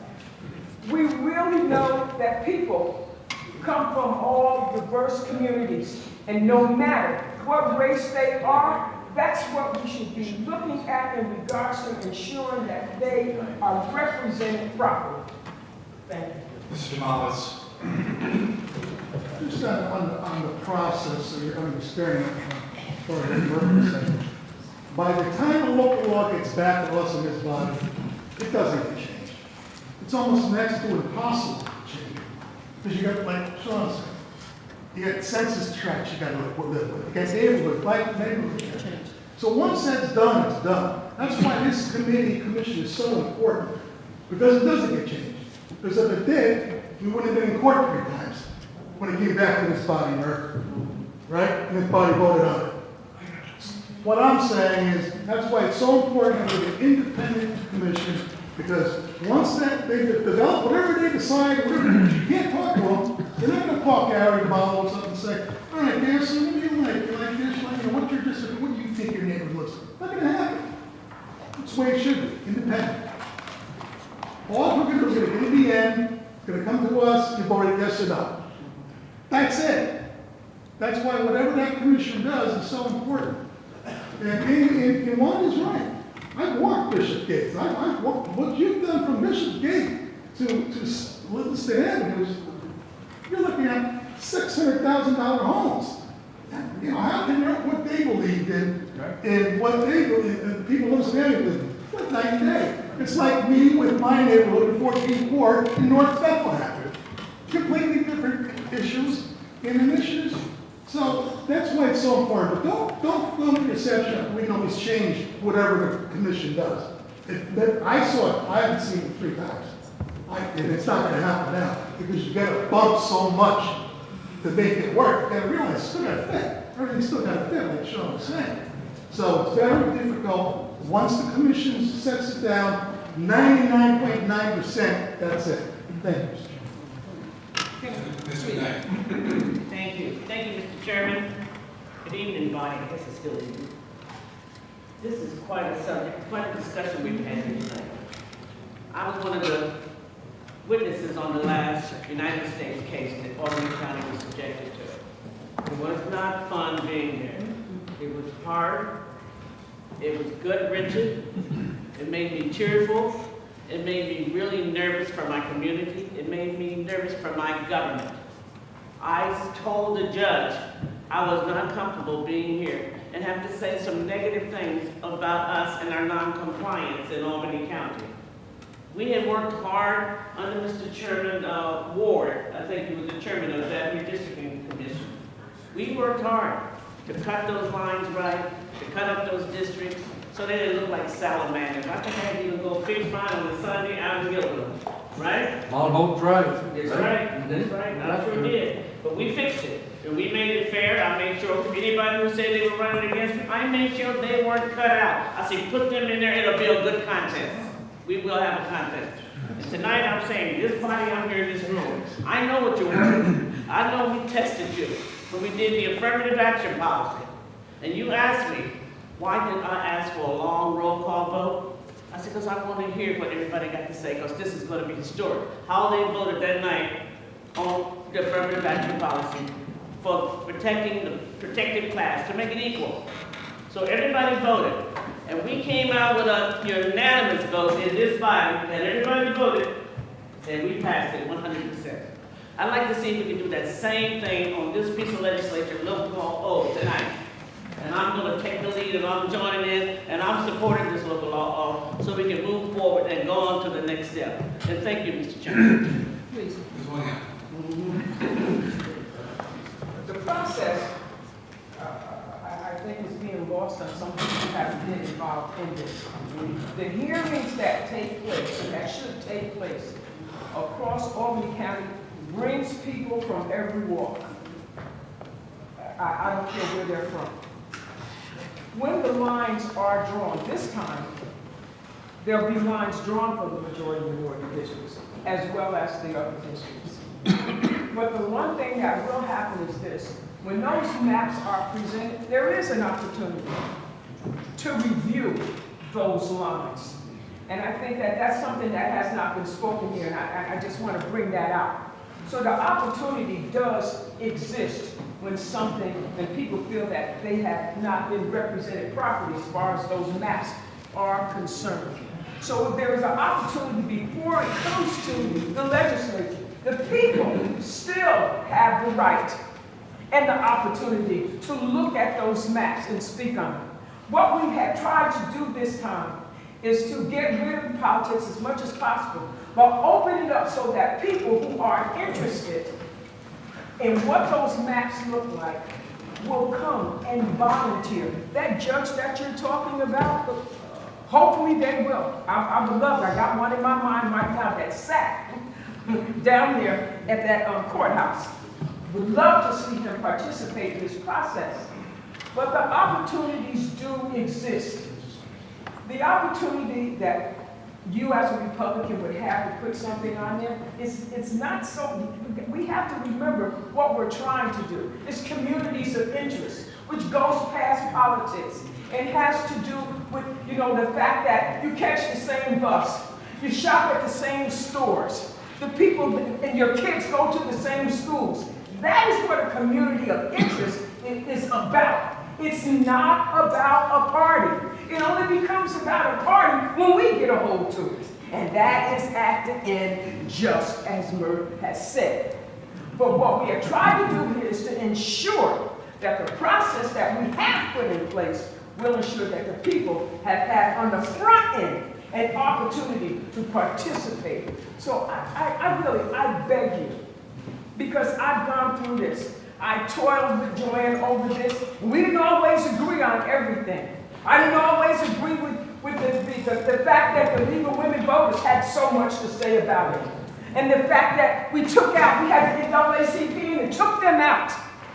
But there was reasons why we did that. So we have tried our best to do what is right by everyone. So I just ask tonight that you will consider what we have done here and realize nothing's perfect. We know that. But the intent for transparency definitely exists in this document right here. So I'll ask you to please vote for this. Mr. Morial. I just have one quick thing to say. I agree with a lot of what Mr. Willingham said, and it should be about voters' rights. It should be as nonpartisan as we can get, and I agree with that. But what we need to do to get to that point is we really should look at the makeup of the commission. And if we're going to take politics out of it, it shouldn't be Republican or Democrat, then we should appoint the 4 members that are appointed to the commission should appoint the other members by consensus and not by majority. That would take the politics out of this. Thank you. Thank you. I'll be very brief, nicely. Simply say, do not let the perfect be the enemy of the good. I've been here now for 12 years. I will not be here next year. Many of you, I will simply say that this is one of the proudest moments that I've had the privilege of being here to vote on something like this, the rule of law that I believe in since I got here 12 years ago. This is going to, assuming it's approved in November, fundamentally alter the way in which this county draws its districts, which has inherently been a political disaster for over 30 years. That's been ignited. So many of my colleagues have pointed out it has cost the taxpayers of this county millions and millions of dollars in lost legal fees. And to sit here and be able to say, I support this and I vote aye, and hopefully see it be approved in November is really something special. Well done. Mr. Ryan. All right, I'm going to be quick. I agree with what Lynn said about process and the others. Process is critical here, and I think the team involved in this has done a really good job of bringing daylight to that process. Point 1. Point 2, Mr. Higgins, you just said what I was going to say. Don't let perfection be the enemy of the good. And point 3, to my Republican colleagues, you need to learn something fundamental of this body, which somehow you managed to not see. All Democrats are not alike. So when you're doing your numbers counting of how many Republicans and how many Democrats, I have been a victim of redistricting, all right? Out in Bethlehem, we suffered, we get up on our podium and scream about it. We were Democrats, and we got redistricted by Democrats. We did not like the way it worked out.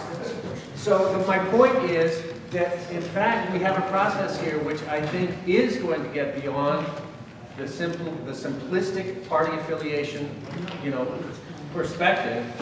And I think that the process is going to help that. So there may be some Democrats on there who do have a D next to their name, but they may be from Bethlehem, and they may not be, the old way of looking at things. And so I think that's an important thing to understand, is that, haven't you looked around the country? Have you noticed differences among Democrats?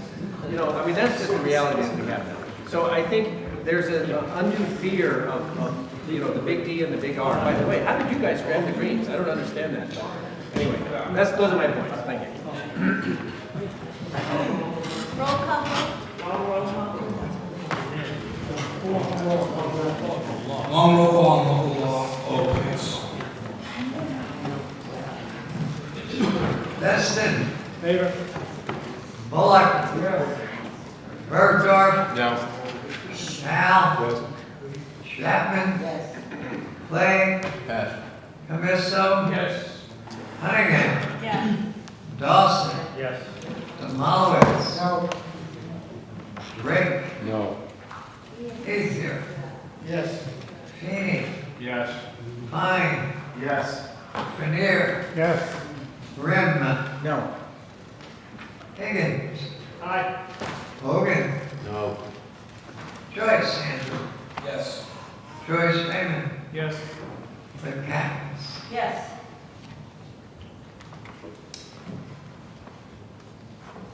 Boyle.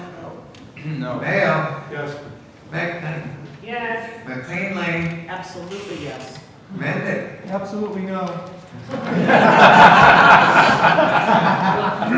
Miller. Yes. O'Brien. Yes. Plutzman. Yes. Reinhardt. Yes. Simpson. Yes. Smith. Yes. Stevens. No. Touche. Yes. Honey. No. Ward. Willingham. Yes, and thank you!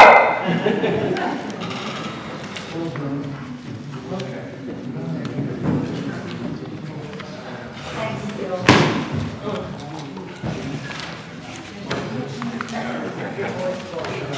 Before the vote is announced, I'd like to thank everybody who worked so hard on this.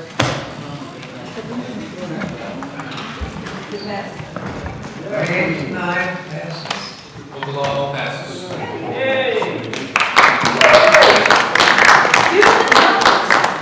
Congratulations, Joanne. Local law F. Local law required Albany County restaurants needing establishments to provide straws, plastic cutlery, only on fixed prices. Please send that to the Law, Conservation, Sustainability, and Initiatives Committee. Folks, I want to let you know, before we adjourn, or immediately after we adjourn, after we convene the public hearing for the folks that did remain. So we're going to adjourn the meeting, and we'll take a quick 3-minute break, and we'll reconvene at 9:54 to restart the public hearing. Motion to adjourn. Motion to adjourn. Second. All in favor?